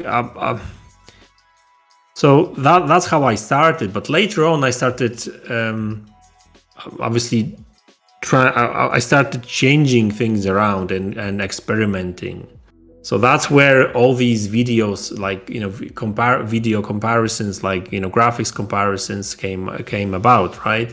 Okay. So because obviously the quality of them is okay, so I just left them on the channel anyway, right? But some of these some of the older stuff is gone now. So but I started with voiceovers. But generally speaking, like if you look at my channel, I tend to experiment a lot, because like what I have found out is that like if you don't change, it's people kind of get bored quick. What I noticed, right? Because especially maybe with news. I mean, if there's a lot of news, that's kind of cool, because it's there's always something to talk about. But it's when it's kind of quiet, you need to have to be really creative when it comes to content, right?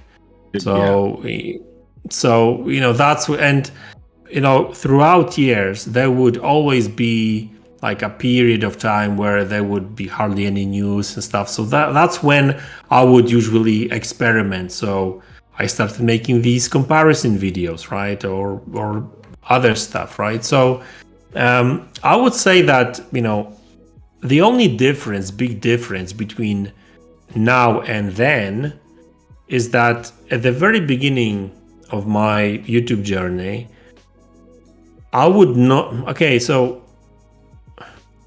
I wouldn't necessarily cover the news per se. I would be more, so there's a news, but let me actually get into more details about it. Like, let me explain you how this technology works, right? So that was back then. Now it's more about news per se, right? So I'm trying to be more to the point and not dwell too much about stuff, right? I mean, I still do like these, so let me actually explain how this works, but there's actually not a lot of that kind of videos. I tend to talk about news, my thoughts on about that particular news, that particular topic, and off we go, right? So back then I would actually do much longer videos as well. So I actually try to keep it short now. Okay. So that is that what you would say was probably your biggest change, just keeping things a little bit more confined? Yeah. Okay. Well, another question that I have for you, because this is the news is kind of what you do. Like, how do you go about like grabbing your content or like staying ahead of the ball?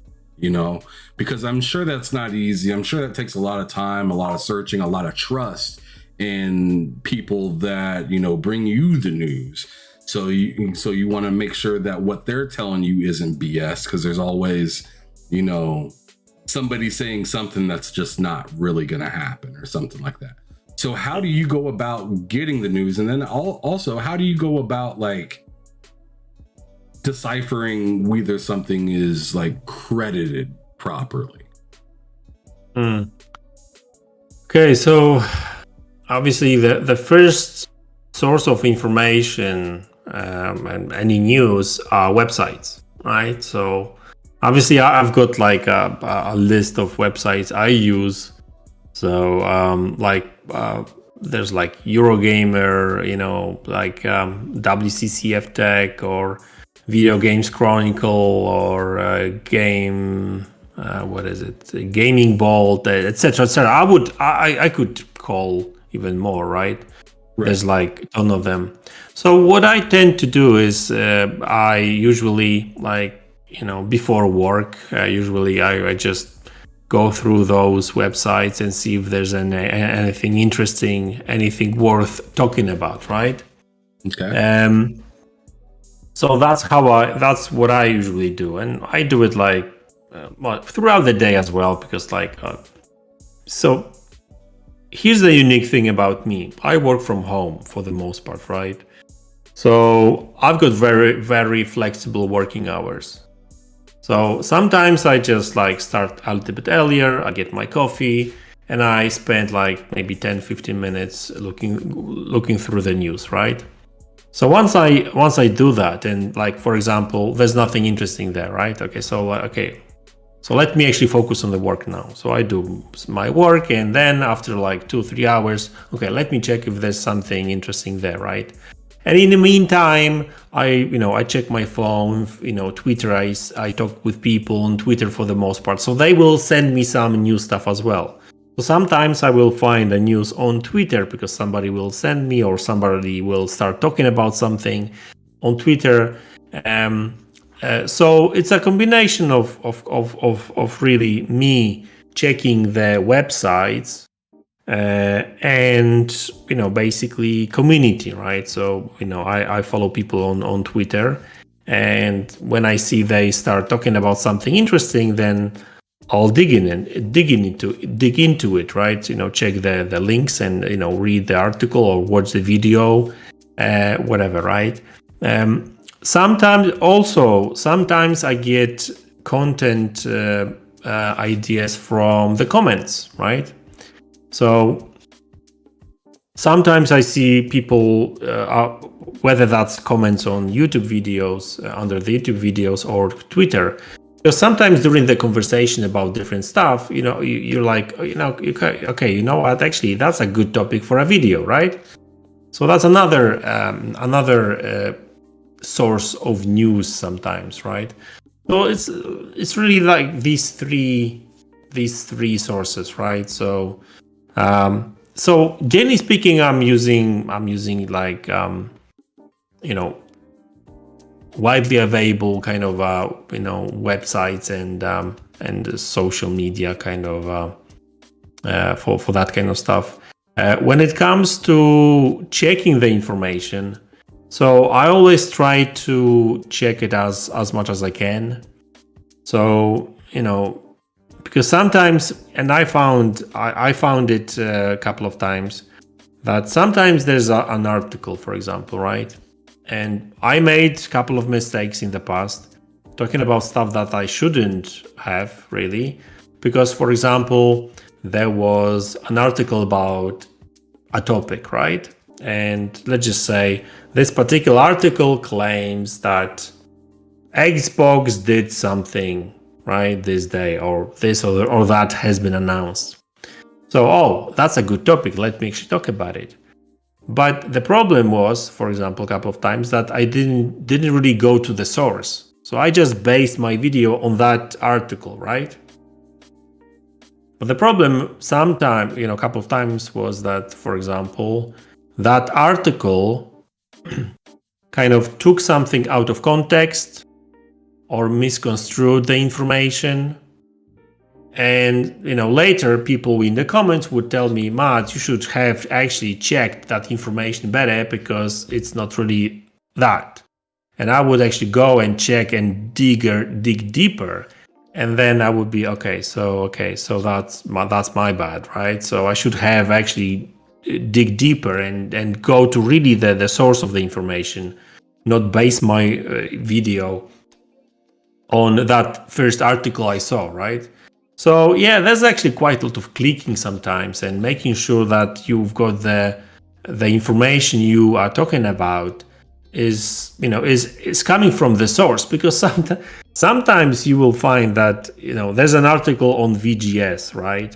And the VGS actually has a link to another article on another website, and then that another website has another link to another website, right?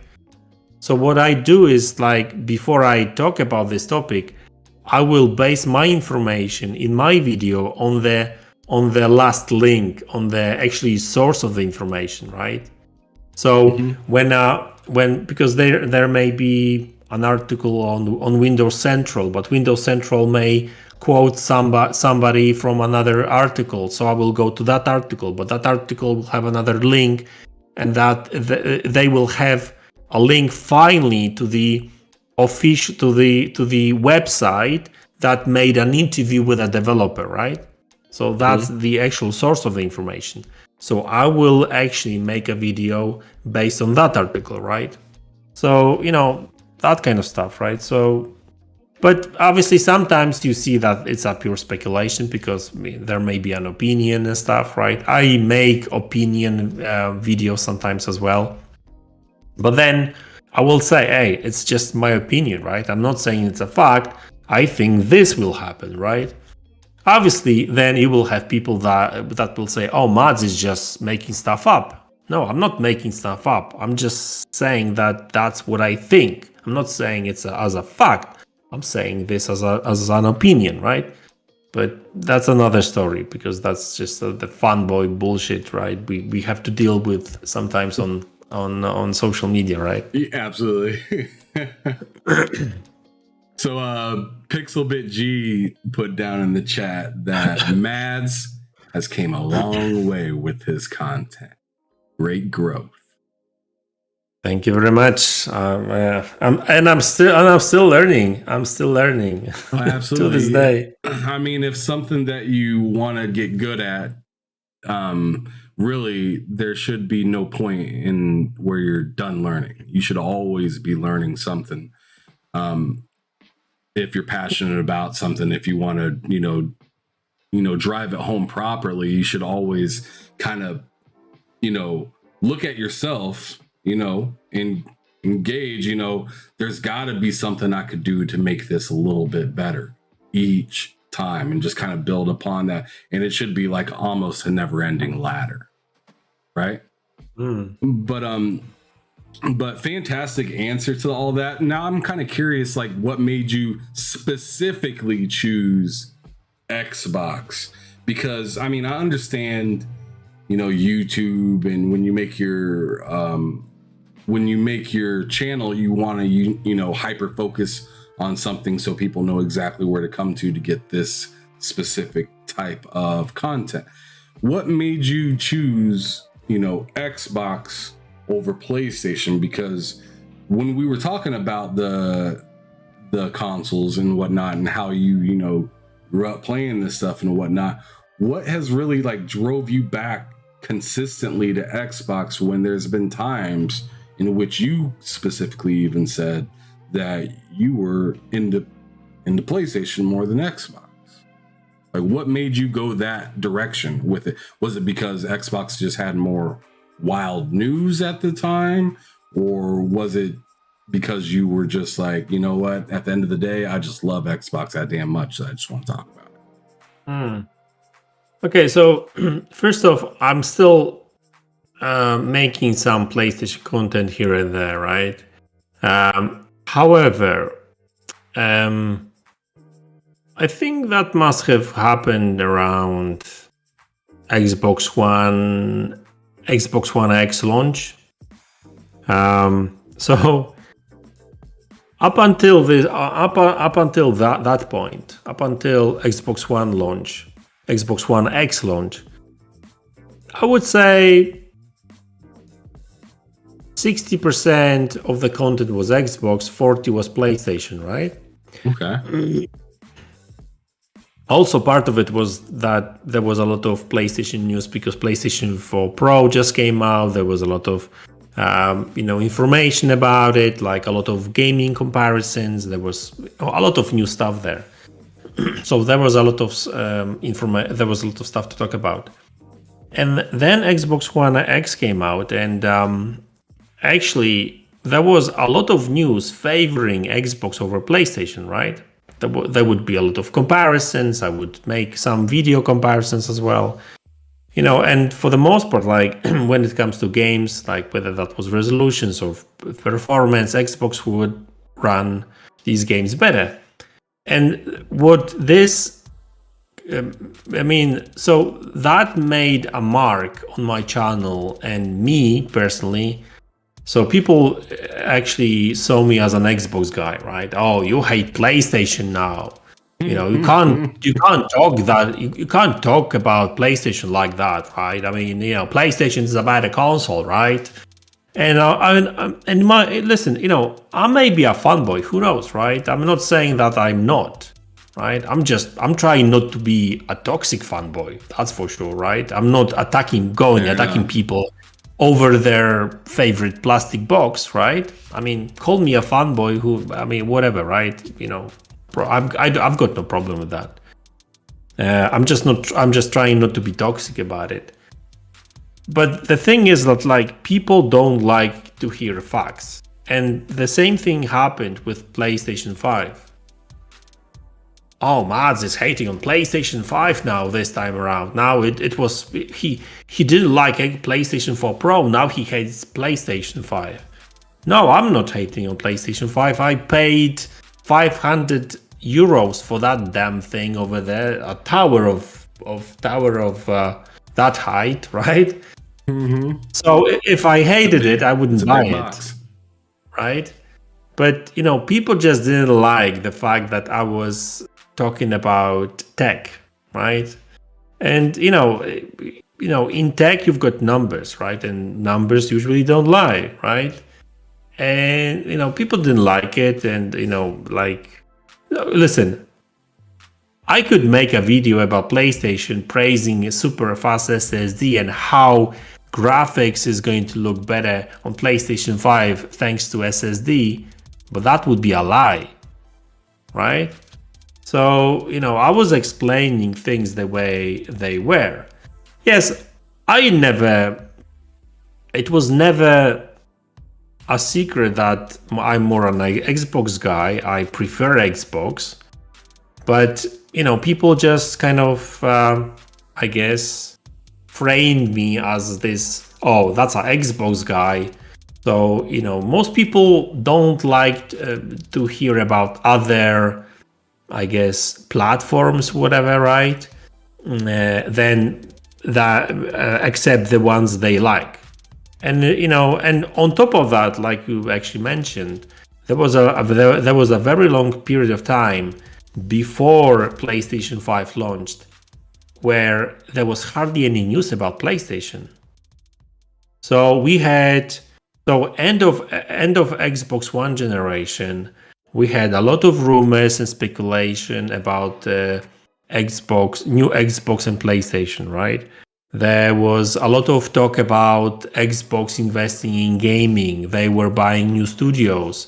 I mean, something would happen all the time back then, right? And that was not really the case with PlayStation. We got a little bit of a news just before the PlayStation launched because we had the specs and that kind of stuff. The comparisons actually started. So I think like a lot of my audience are just basically Xbox owners looking for Xbox information, and basically, I've got limited time. I could make 5 videos a day, but I don't have time for that, right? So I usually make 1 or 2 max, which doesn't necessarily takes a lot of time, but still.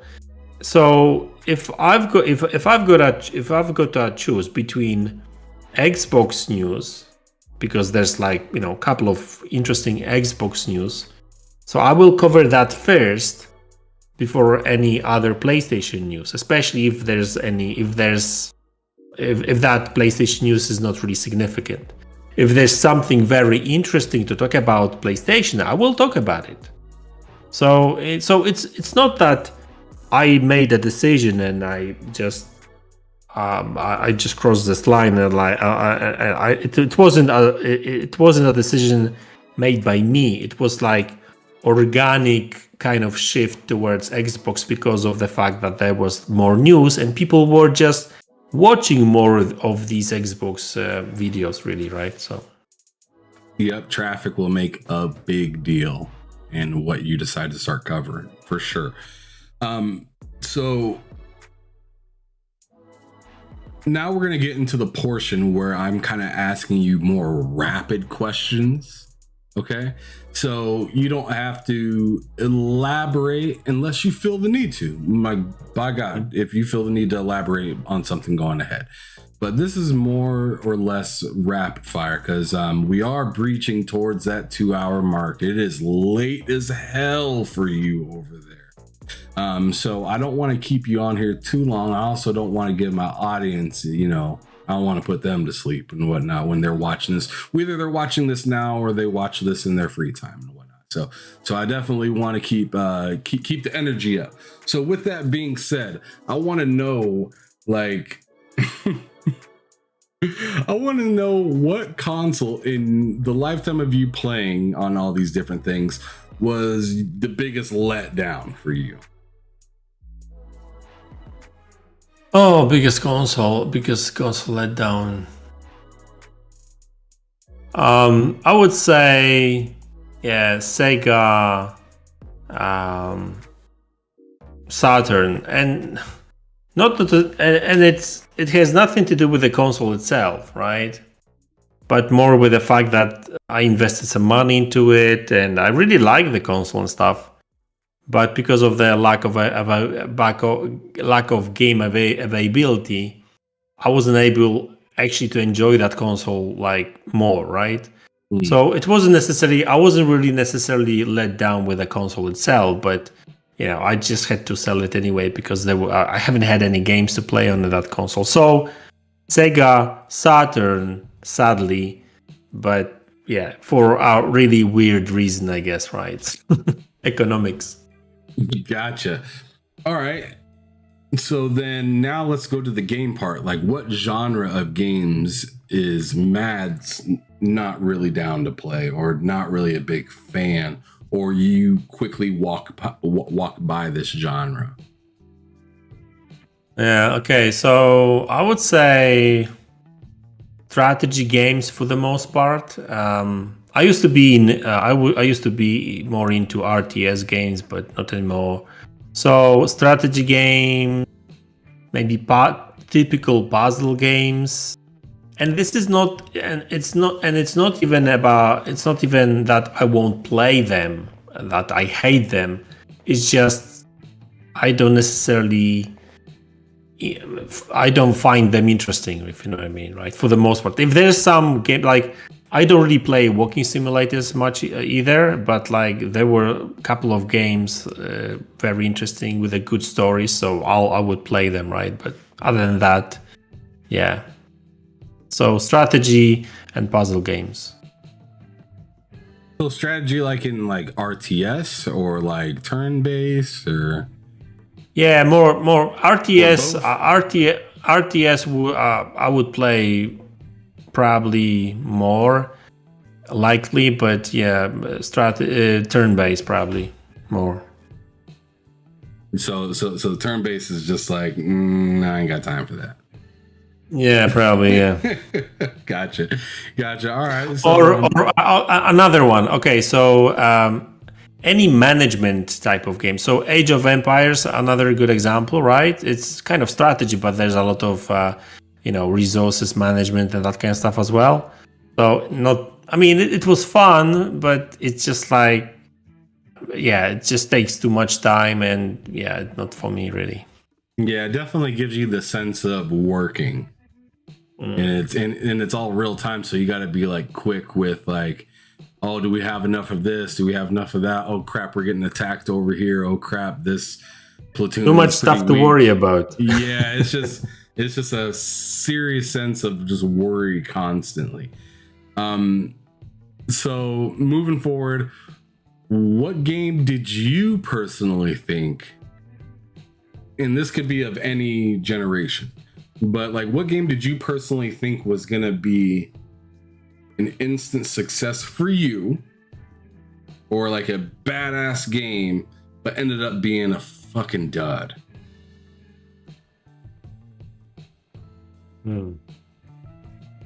Yeah, I was actually thinking about it even before the show, but I can't really think of any. Like, I mean, yeah, we can talk about like Cyberpunk. I was super hyped about this game, and then the whole hype died a little bit. Although the game is actually pretty fun, so I don't really remember any game like that where I would be super disappointed with it, to be honest with you. Another thing is that like when I pick a game, I usually do a little bit of research on it, and I don't really go by like, okay, so even when I read reviews, right, I know, so I know what I like, and even though certain things may not may affect other people, but will not affect me, right? In a sense that like I will judge games differently, right? So even when I read reviews, I look for a certain things that I like or I don't like, right? So yeah, generally speaking, I don't really play that kind of game. So yeah, I know I didn't really answer your question really, but No, you didn't. You just walked around it for a little while and just set up a tent and just camped. So whatever, we're gonna move on from that shit. I want to know what like 3 games in this past year. So I'm trying to retailer this question because I've made it hard to answer in the past, but like, I want to know like what 3 games in general that you've played in the last year that you really enjoy. And then I want you to give me one game of the year that actually did come out within the last 365 days. Okay. Okay, so let me start with the game of the year, okay? And that was actually quite unexpected for me. So, Guardians of the Galaxy. I really enjoyed that game, and I'll tell you why it's a game of the year for me, because maybe I'm not even saying that it's better than any other game that was released in last year, but it was, I think, the biggest surprise for me, because I remember when, before that game launched, I was not really interested in that game. I'm not really into like Marvel or these superhero kind of games, to be honest with you, right? So I was like, another superhero game that I probably won't be interested in. I played Marvel Avengers before that game, and I was like, okay, it's just not great. Just not so it. I was like, yeah, exactly. So I was like, this game is probably going to be the same. But then I played it. I loved it. Right? It was so good. So that's why I would say it's a game of the year for me. Really, when it comes to like 3 games I played, I really enjoyed. So so Marvel. So the obviously Guardians of the Galaxy. I would say Horus, I think it's called, which I just beat. I really enjoyed that game, and it took me by surprise as well. And I did enjoy Horizon Forbidden West. So that's a good game as well. So these 3 really. Nice. I hated the bird. I hated it. You know what? Like a tank in the sky. Yeah, I mean, I'm actually a big fan of Horizon, the first one. What was it called? Horizon Zero Dawn. Zero Dawn. Yeah, so I knew that I would enjoy this game as well. So yeah. Okay. Very. And then you would call Guardians of the Galaxy your game of the year, like from last year at this point to now. Yeah, because Yeah, I mean, I really enjoyed the conversations that you had throughout the levels that you were playing. I thought they were funny. The option to throw your bro, and then he's like, "Thanks for not throwing." You actually had the option to do it though, which was messed up. I thought it was hilarious. That was a fantastic game though, and it really took me by surprise because I was on that same boat as you, where I was just like, man, like Avengers just wasn't it for me. And then this game came around, and then the way they showed it off, like, made it seem like it wasn't going to be a big deal. And then it came out, and it was just like, Square Enix, what the hell were you doing? Like, what kind of marketing did you guys do to this game? You guys did terrible for marketing this game. It's actually really good. And I'm really happy that I purchased that game. That was a good one. And then it ended up coming to Game Pass, and I didn't even regret it at that point. I was just like, this was a good game. I'm happy a bunch of other people are able to play it as well now. I played it, I mean, not day one, but I played it like a week or 2 weeks after it got launched. Yeah, so it was great. Yeah. So that worked perfect for you then, because you were already thinking, I don't know about it. I'm sure you heard a bunch of people saying this game is fantastic. And once it dropped in the Game Pass, you were probably thinking, you know what, like, hell, it's here. That's why I actually bought it, because like I started reading reviews, and I started listening to people's opinions that I trust, right? And I was like, it's fantastic, it's so goddamn fun, and blah blah blah, right? And I'm like, okay, let me give it a try, right? So I did try, and I loved it. Crazy how that works. But what game would you say are you most anticipated for? And I want you to try to give me a few if you can. So I'm gonna say 2023 and beyond. So let's scratch this year. Okay. So Starfield, that's for sure. Okay, so I'm a big Fallout fan. I really enjoy Fallout games, and Starfield is basically Fallout in space, right? it's pretty clear.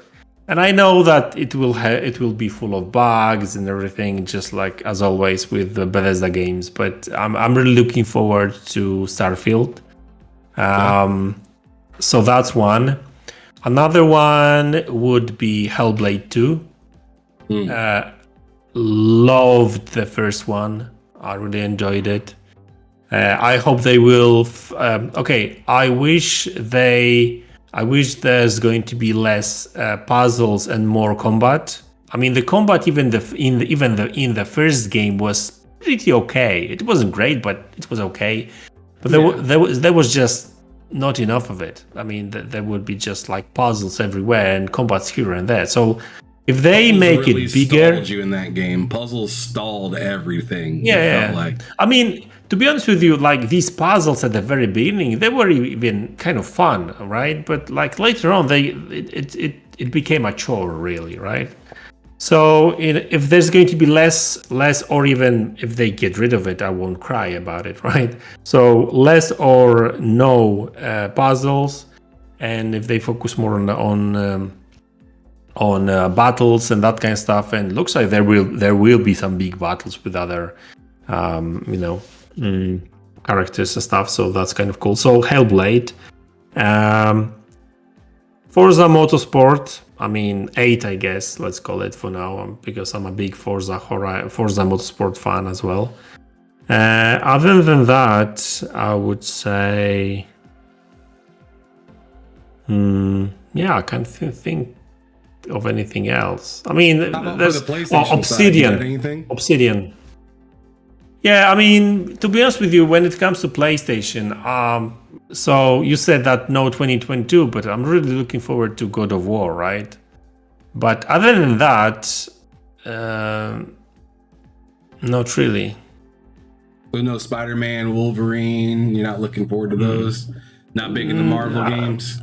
I told you I'm not really into superhero games. I mean, it's actually funny because I think like 3 or 4 weeks ago I just beat Spider-Man, right, on PlayStation 5, and it's a fun game, but it's not like, oh, I really need to play this. So like when it comes to PlayStation, I enjoyed more of a Horizon games and God of War rather than Spider-Man games. Although I didn't play Miles Morales yet. Actually, I will. Fantastic.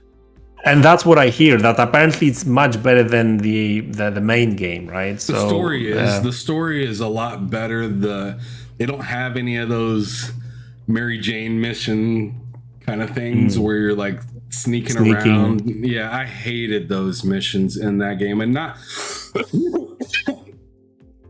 because it was like a not because it was like a hot button issue within like the gaming community, but like to me it just kind of took me away from why I was playing the game. Yeah, I'm trying to swing around, do some crazy killing and whatnot, and then all of a sudden I'm in a museum sneaking behind boxes and drawers and stuff like that to get some information. It's like, man, I didn't come here to do this. I came here to shoot some web at somebody. You know what? Okay, so I will say this, and people will call me PlayStation hater again, but to hell with it. That's my opinion, right? But to be honest with you, there isn't really much that excites me about PlayStation moving forward, to be honest with you. Oh, why? Elaborate. Because like a lot of games that I really enjoyed on PlayStation, they don't make anymore. Like Killzone is dead. I really loved the first 3 Killzone games. Resistance, they make it no more, right? Last of Us. Okay, so Last of Us. Okay, so now we're going to have a remake. So, well, it's the same game, really. They say something about, they talk about maybe another game, in the future, but who knows what's going to happen with that. I still didn't play the second one, right? Pixel, goddamn. I need to. In the chat. I'm sorry. Continue. Yeah, there you go. So, and listen, I understand that people are, so excited about games like, Spider-Man, because these are popular IPs and stuff, but I did enjoy Spider-Man, right? It's a fun game, right? But it's not a game that I would call a game of the year or something like that. Like Marvel was actually, the Guardians of the Galaxy actually took me by surprise, right? But it was a bit different type of game, I guess. So yeah, Wolverine. Well, another superhero game. We haven't really seen much yet. If it's going to be, bloody and stuff, right? Maybe I'll be into it. But I mean, what PlayStation games are you looking forward to? Let's see. I mean, I'm actually kind of looking forward to Forspoken. I think that's going to be kind of cool. I'm not really into what like goes on with like the NPCs and everything. Oh my goodness, my daughter is wild. Go on ahead and go play, girl. I'm busy. Hold on. But yeah, so let's see. Other PlayStation games I'm kind of interested in. Yeah, I mean, to be honest, other than the ones I've named to you, I really don't know.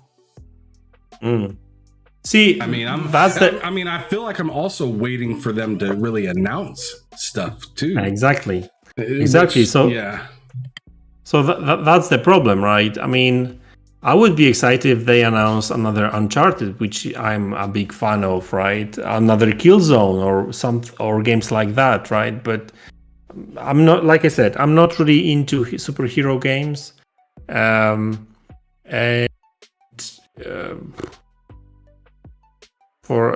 guess Horizon, I mean, that's an RPG, but I mean, don't get me wrong, like PlayStation has a lot of good quality games, right? But they don't necessarily resonate with me. So at least lately. So Pixel Bit G, the reason I interrupted you right there is he said that Sony's lineup feels rinse and repeat for PS5. And I can't disagree with him on that at all. Like where we stand now and knowing what's all coming out and whatnot. But as I said just moments ago, like what is coming? I mean, they had I feel like they had a trailer last year that showed a lot of pretty interesting, cool stuff, but they haven't came back to talk about it. So I'm wondering how far out that stuff is. Actually, I mean, it felt very in the same boat as Xbox when they had their showcase last year, showing a bunch of stuff, or actually maybe it was the showcase year before that, where they showed a bunch of stuff that was so far off into coming out, because didn't they show like Project Eve? I don't even know when that's coming out. Is there a release date for that? I don't think so. I don't think so.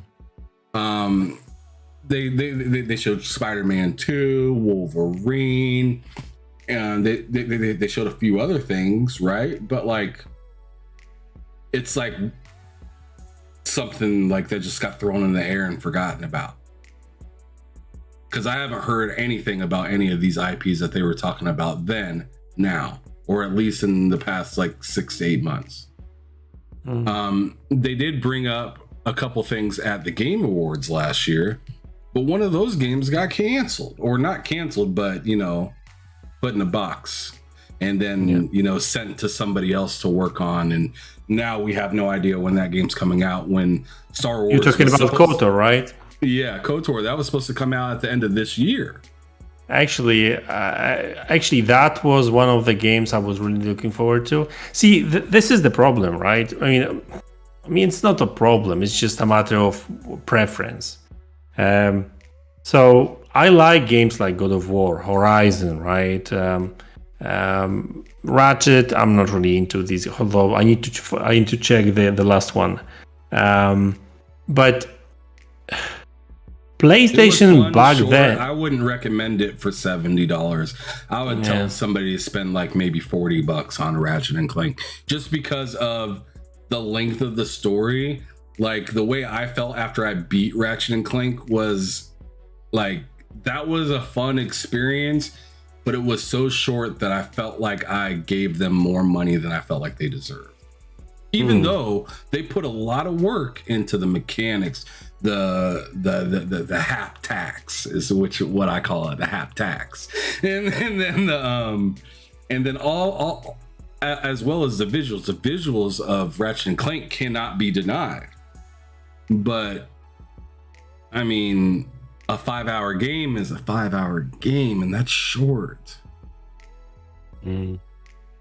I beat it in I think maybe 8 hours, but continue with what you were saying.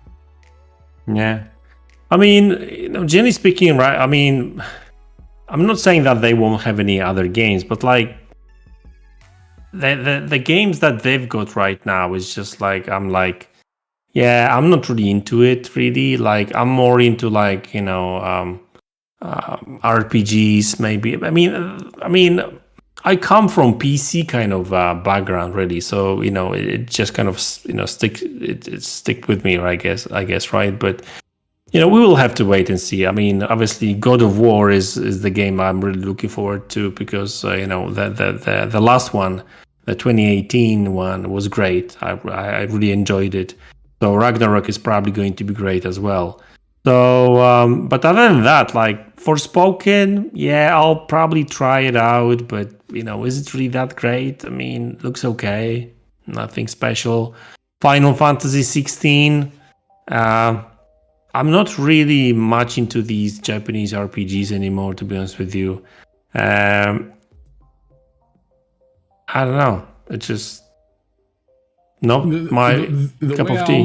The way I almost look at my PS5 is like a seasonal kind of console. For me personally, since it's not my primary, my third party games go on my Xbox, right?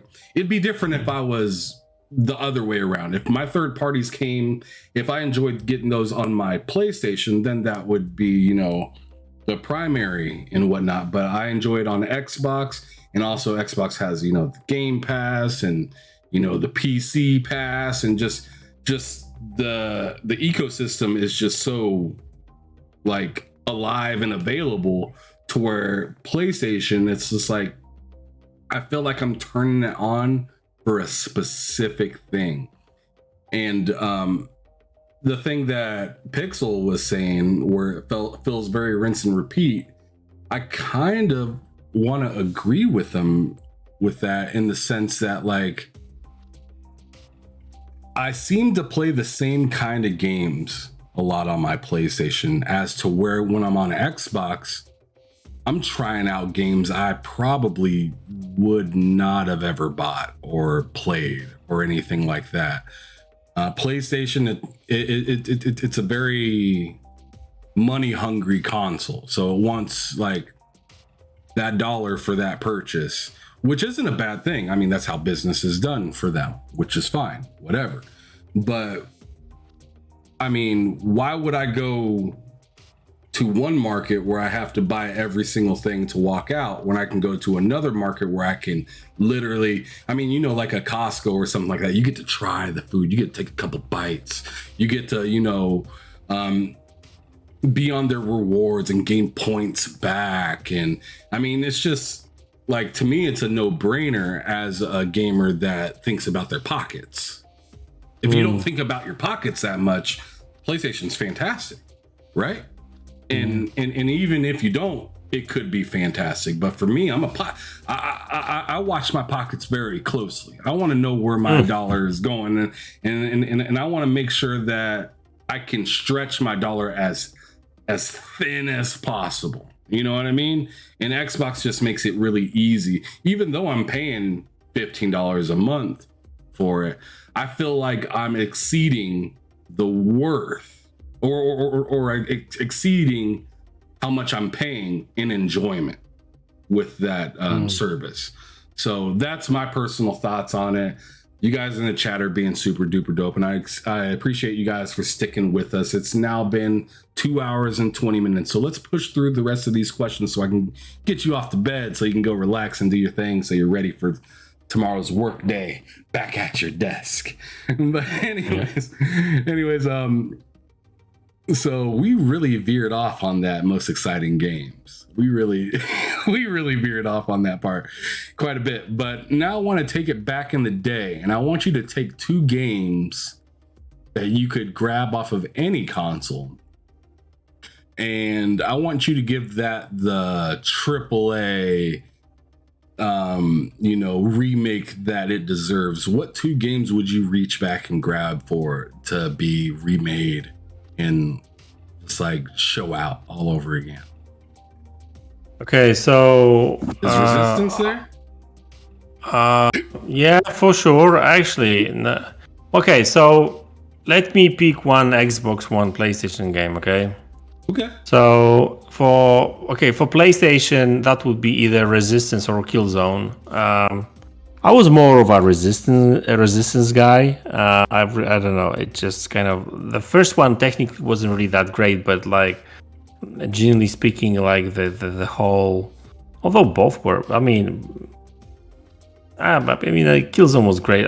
They were different, just different. But that's why I loved PlayStation 2 and 3, because there was so much variety. But anyway, so one of these, and on Xbox, I would love PGR. So Project Gotham Racing. You want another car game? Another car game. Yes, I know. I'm sick to. I know. Mad just gone mad, but yeah, I want. You haven't had enough in Forza, and Forza Motorsports isn't enough for you. They're coming out with a new Need for Speed. After a little while, you still saying Project Gotham, come back. Yeah. These are different games. Like Project Gotham was different. Like it was not only about racing; it was about the style of racing. There was challenges and that kind of stuff. So yeah, like PGR, please now. Oh my goodness, this dude right here, his damn racing games. You're just full of it. All right, so that was a fantastic answer. So I guess what would be your favorite studio of all time, and then what game best represents the studio that you like? Only one, you say? Okay. Only one, yeah. Just pick one this time.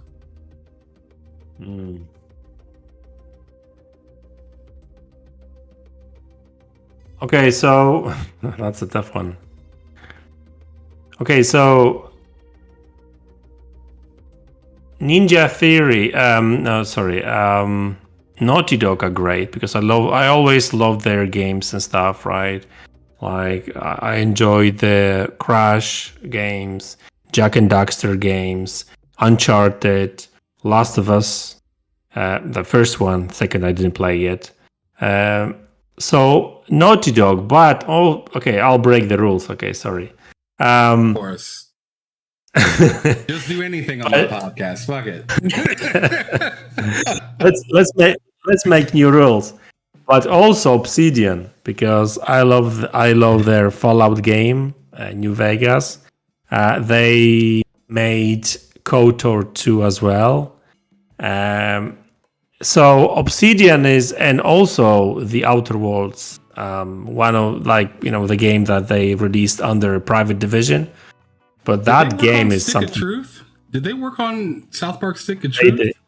I think they did. I never played that, to be honest with you. Ubisoft got fractured the hole. Yeah. So exactly. So yeah. So Obsidian was So I'm actually really looking forward to the both Avowed. Although I'm not really that big into the fantasy kind of games. Like I said, I'm more like a Fallout than Skyrim guy, right? But Obsidian makes such a special games, and they've got this kind of thing going on with characters and decision making and that kind of stuff. So yeah, so these two studios really. All right, you little fucking rule breaker. Let's go to the next question. And let's break some more rules, right? Yeah, sure. So this is a two-part question because there's a positive and a negative. So I want you to tell me what frustrates you about gaming, and then also what would be a dream come true.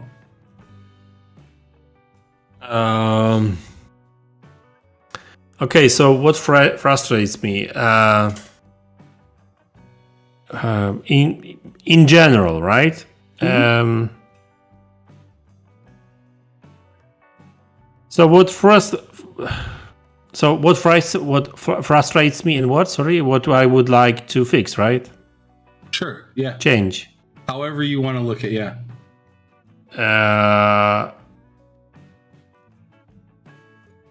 Toxicity in gaming community, that frustrates me, right? Okay.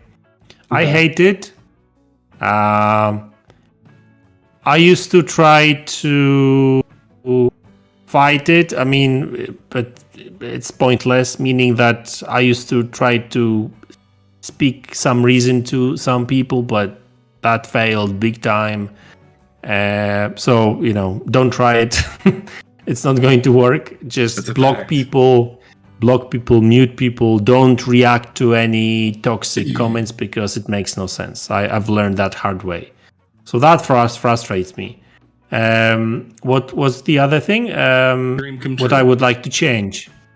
What I would like to change in gaming is I would love developers to go back to how they used to make games or release games, meaning as a one full game.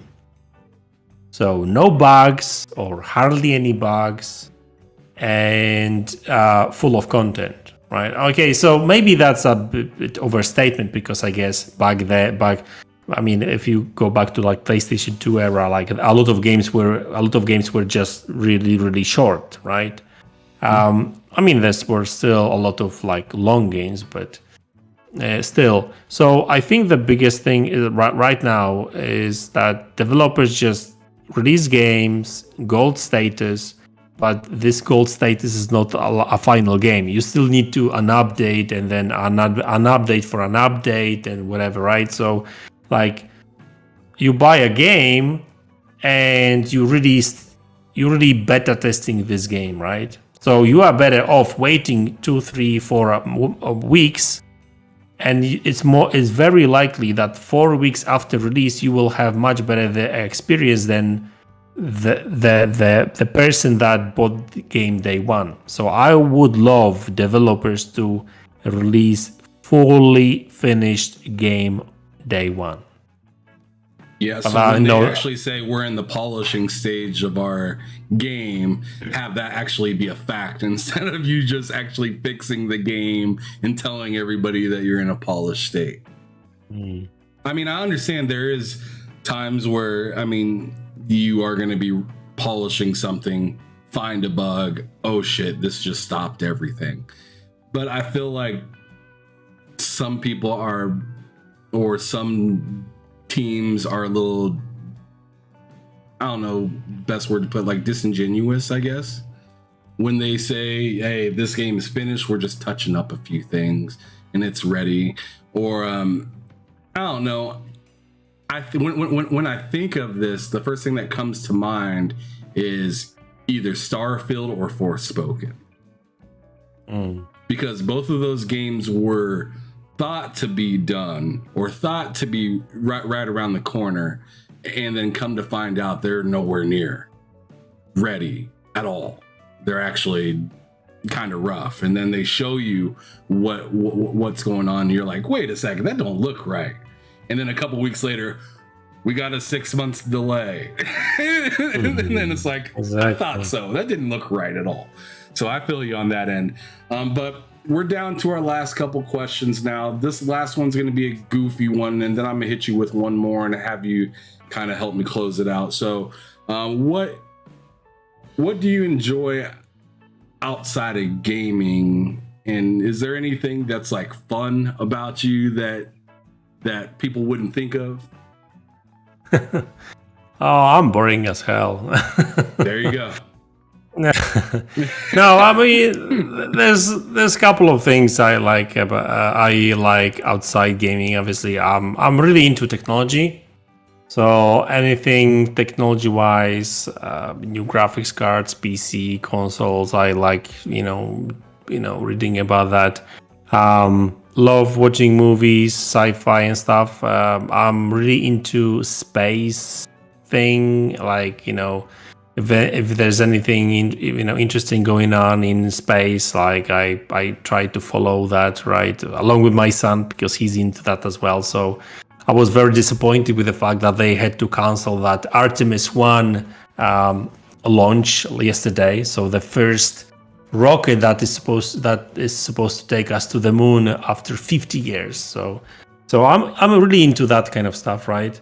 Other than that, I like sports. So football, actually soccer, you call that in the States. There you go. I was confused. But I really like basketball as well. Like actually watching and playing that, both soccer and basketball as well. I'm actually a big Chicago Bulls actually fan. That's been for a while. So other than that, like I like traveling a little bit here and there as well. Going to pubs with friends and stuff, getting drunk and stuff. So usual stuff. I don't really have any unusual kind of thing about me going on in my life. That spending time with my family, traveling and stuff, right? So that's the thing I do outside. I actually try to spend as much time with my family as possible. So yeah. Yeah, I'm about to do that here after the show, so I feel that. And then, do you happen to have any questions for me at all before we get up out of here? Yeah. So, what drives you? What do you want to do with your channel, really? So, is it about like? Is it community driven, or is it more about what you want to do? Do you? Yeah, I think that's yeah. So yeah, I'd have to say it's 100% like community driven. Like this is all about like the people. That's why the channel is called TSWS Gaming. It stands for They Said, We Said. It's all about like just talking to people, seeing what they're all about, what they like, what we like, comparing the two in fun, joking, sometimes wild, but not toxic manner, right? So, I mean, like even me myself, I'll invite somebody that others may find toxic or whatnot, but the thing about the way I conduct my channel is, you're gonna put that away for a little bit. We're just gonna talk and like be real people for a little bit, and hopefully they take something away from that. Hopefully they have a good positive interaction, because that's the kind of interactions that I'm looking for. I'm also looking to bring more people just together in general. Like, hey, you didn't know this about this person, or you don't know why they act the way that they do. This is why they do that, or this is where they came from and the hardships that they went through. Like the last episode I had, it was incredible. I had what's her name? Trying to remember right off the top of my head. Oh boy, I'm having a brain fart right now. Wasn't Cassie, it was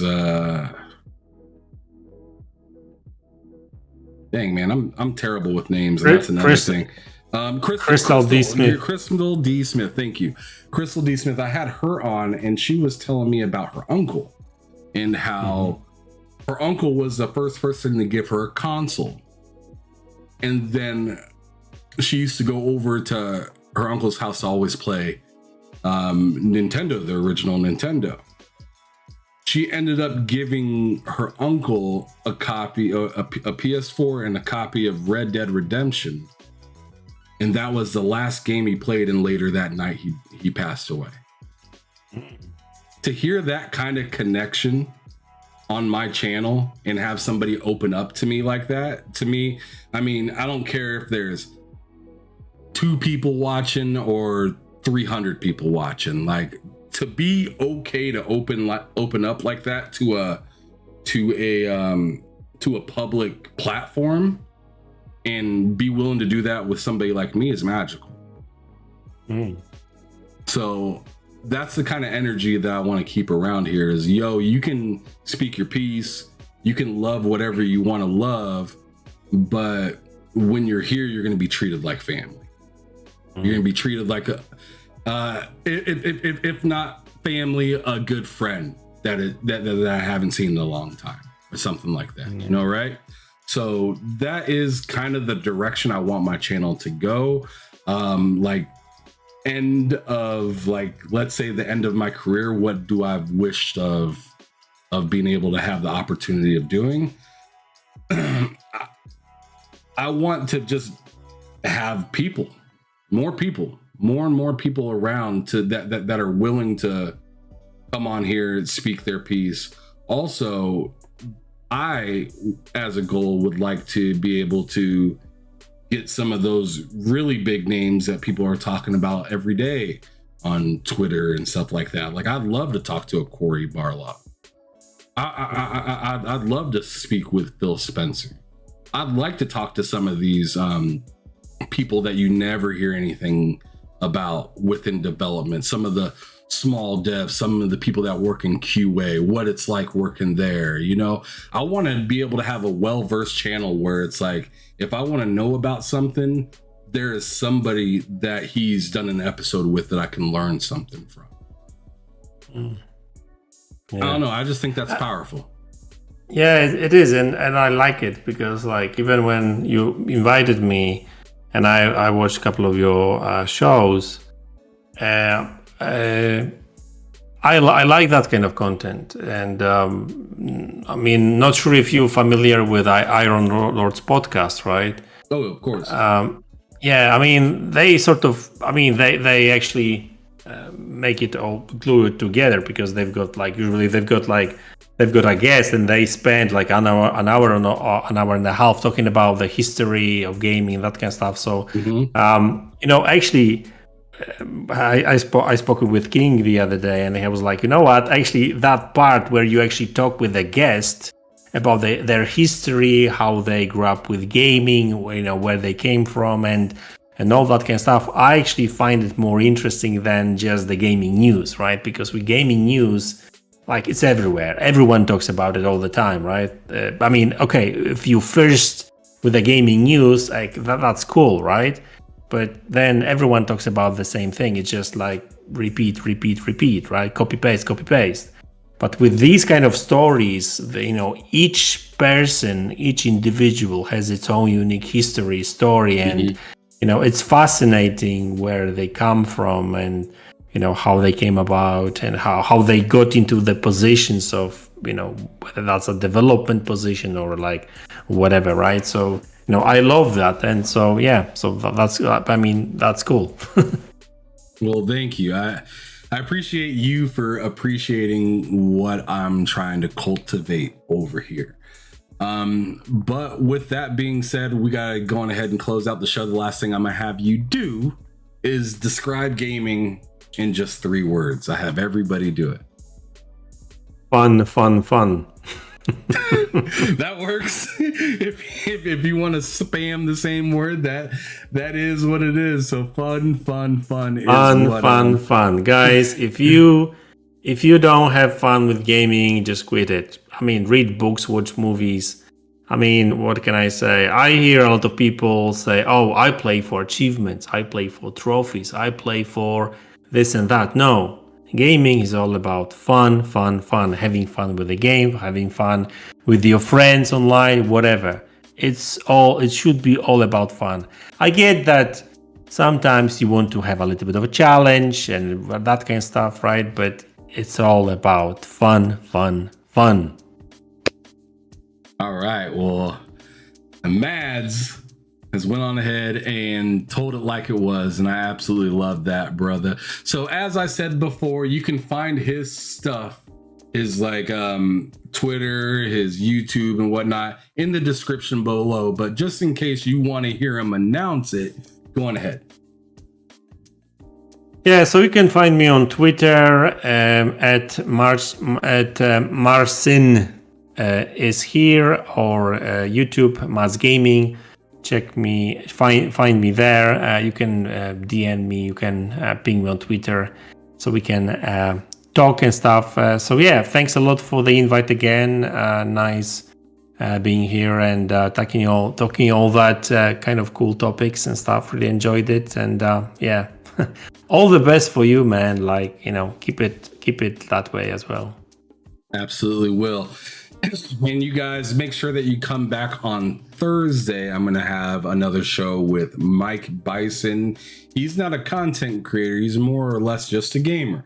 And I like to talk to all sorts of different type of people, whether it's they're in the gaming industry, they do content creation with the gaming industry, they do Twitch, or I mean, I guess that goes with content creating, but or if you're just, your average gamer, I'm down to talk to anybody about it. Like I said, I'm all about trying to build a place where everybody can feel comfortable to chat, have a good time, and meet new different type of people. So make sure you guys come back on Thursday for that. That one's going to be at 7 p.m. Central, 8 p.m. Eastern, and then I have no idea what time that is for you. Late, like 3 a.m. or something like that, or 2 a.m.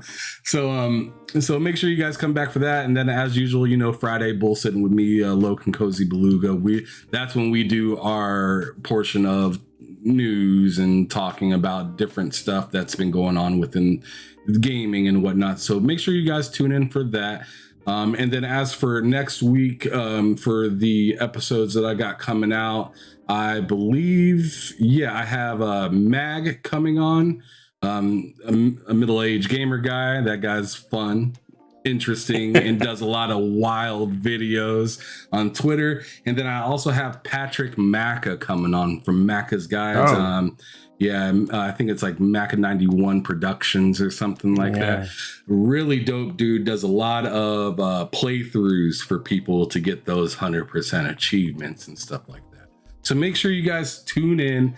We will be having all sorts of different people come on. I have the whole next month completely booked, going on into October. So definitely stay tuned, you guys. I appreciate your time for being out here, and you guys have a wonderful day. And remember, keep it gaming or keep it moving. Peace out. Welcome to the Behind Them Sticks podcast, brought to you by TSWS Gaming. Come and talk to me, Lennard Ray. That's your name. Come and talk to me. I just wanna have a conversation. No, but baby, listen, I'm just saying, we can rule the world, just me and you, if you could play it. Won't you take the chance with me and have that conversation? I just wanna have that conversation with you. Come and talk to me. I just wanna have that conversation with you. Look, see, we vibing and you know it's true. Baby, what it do?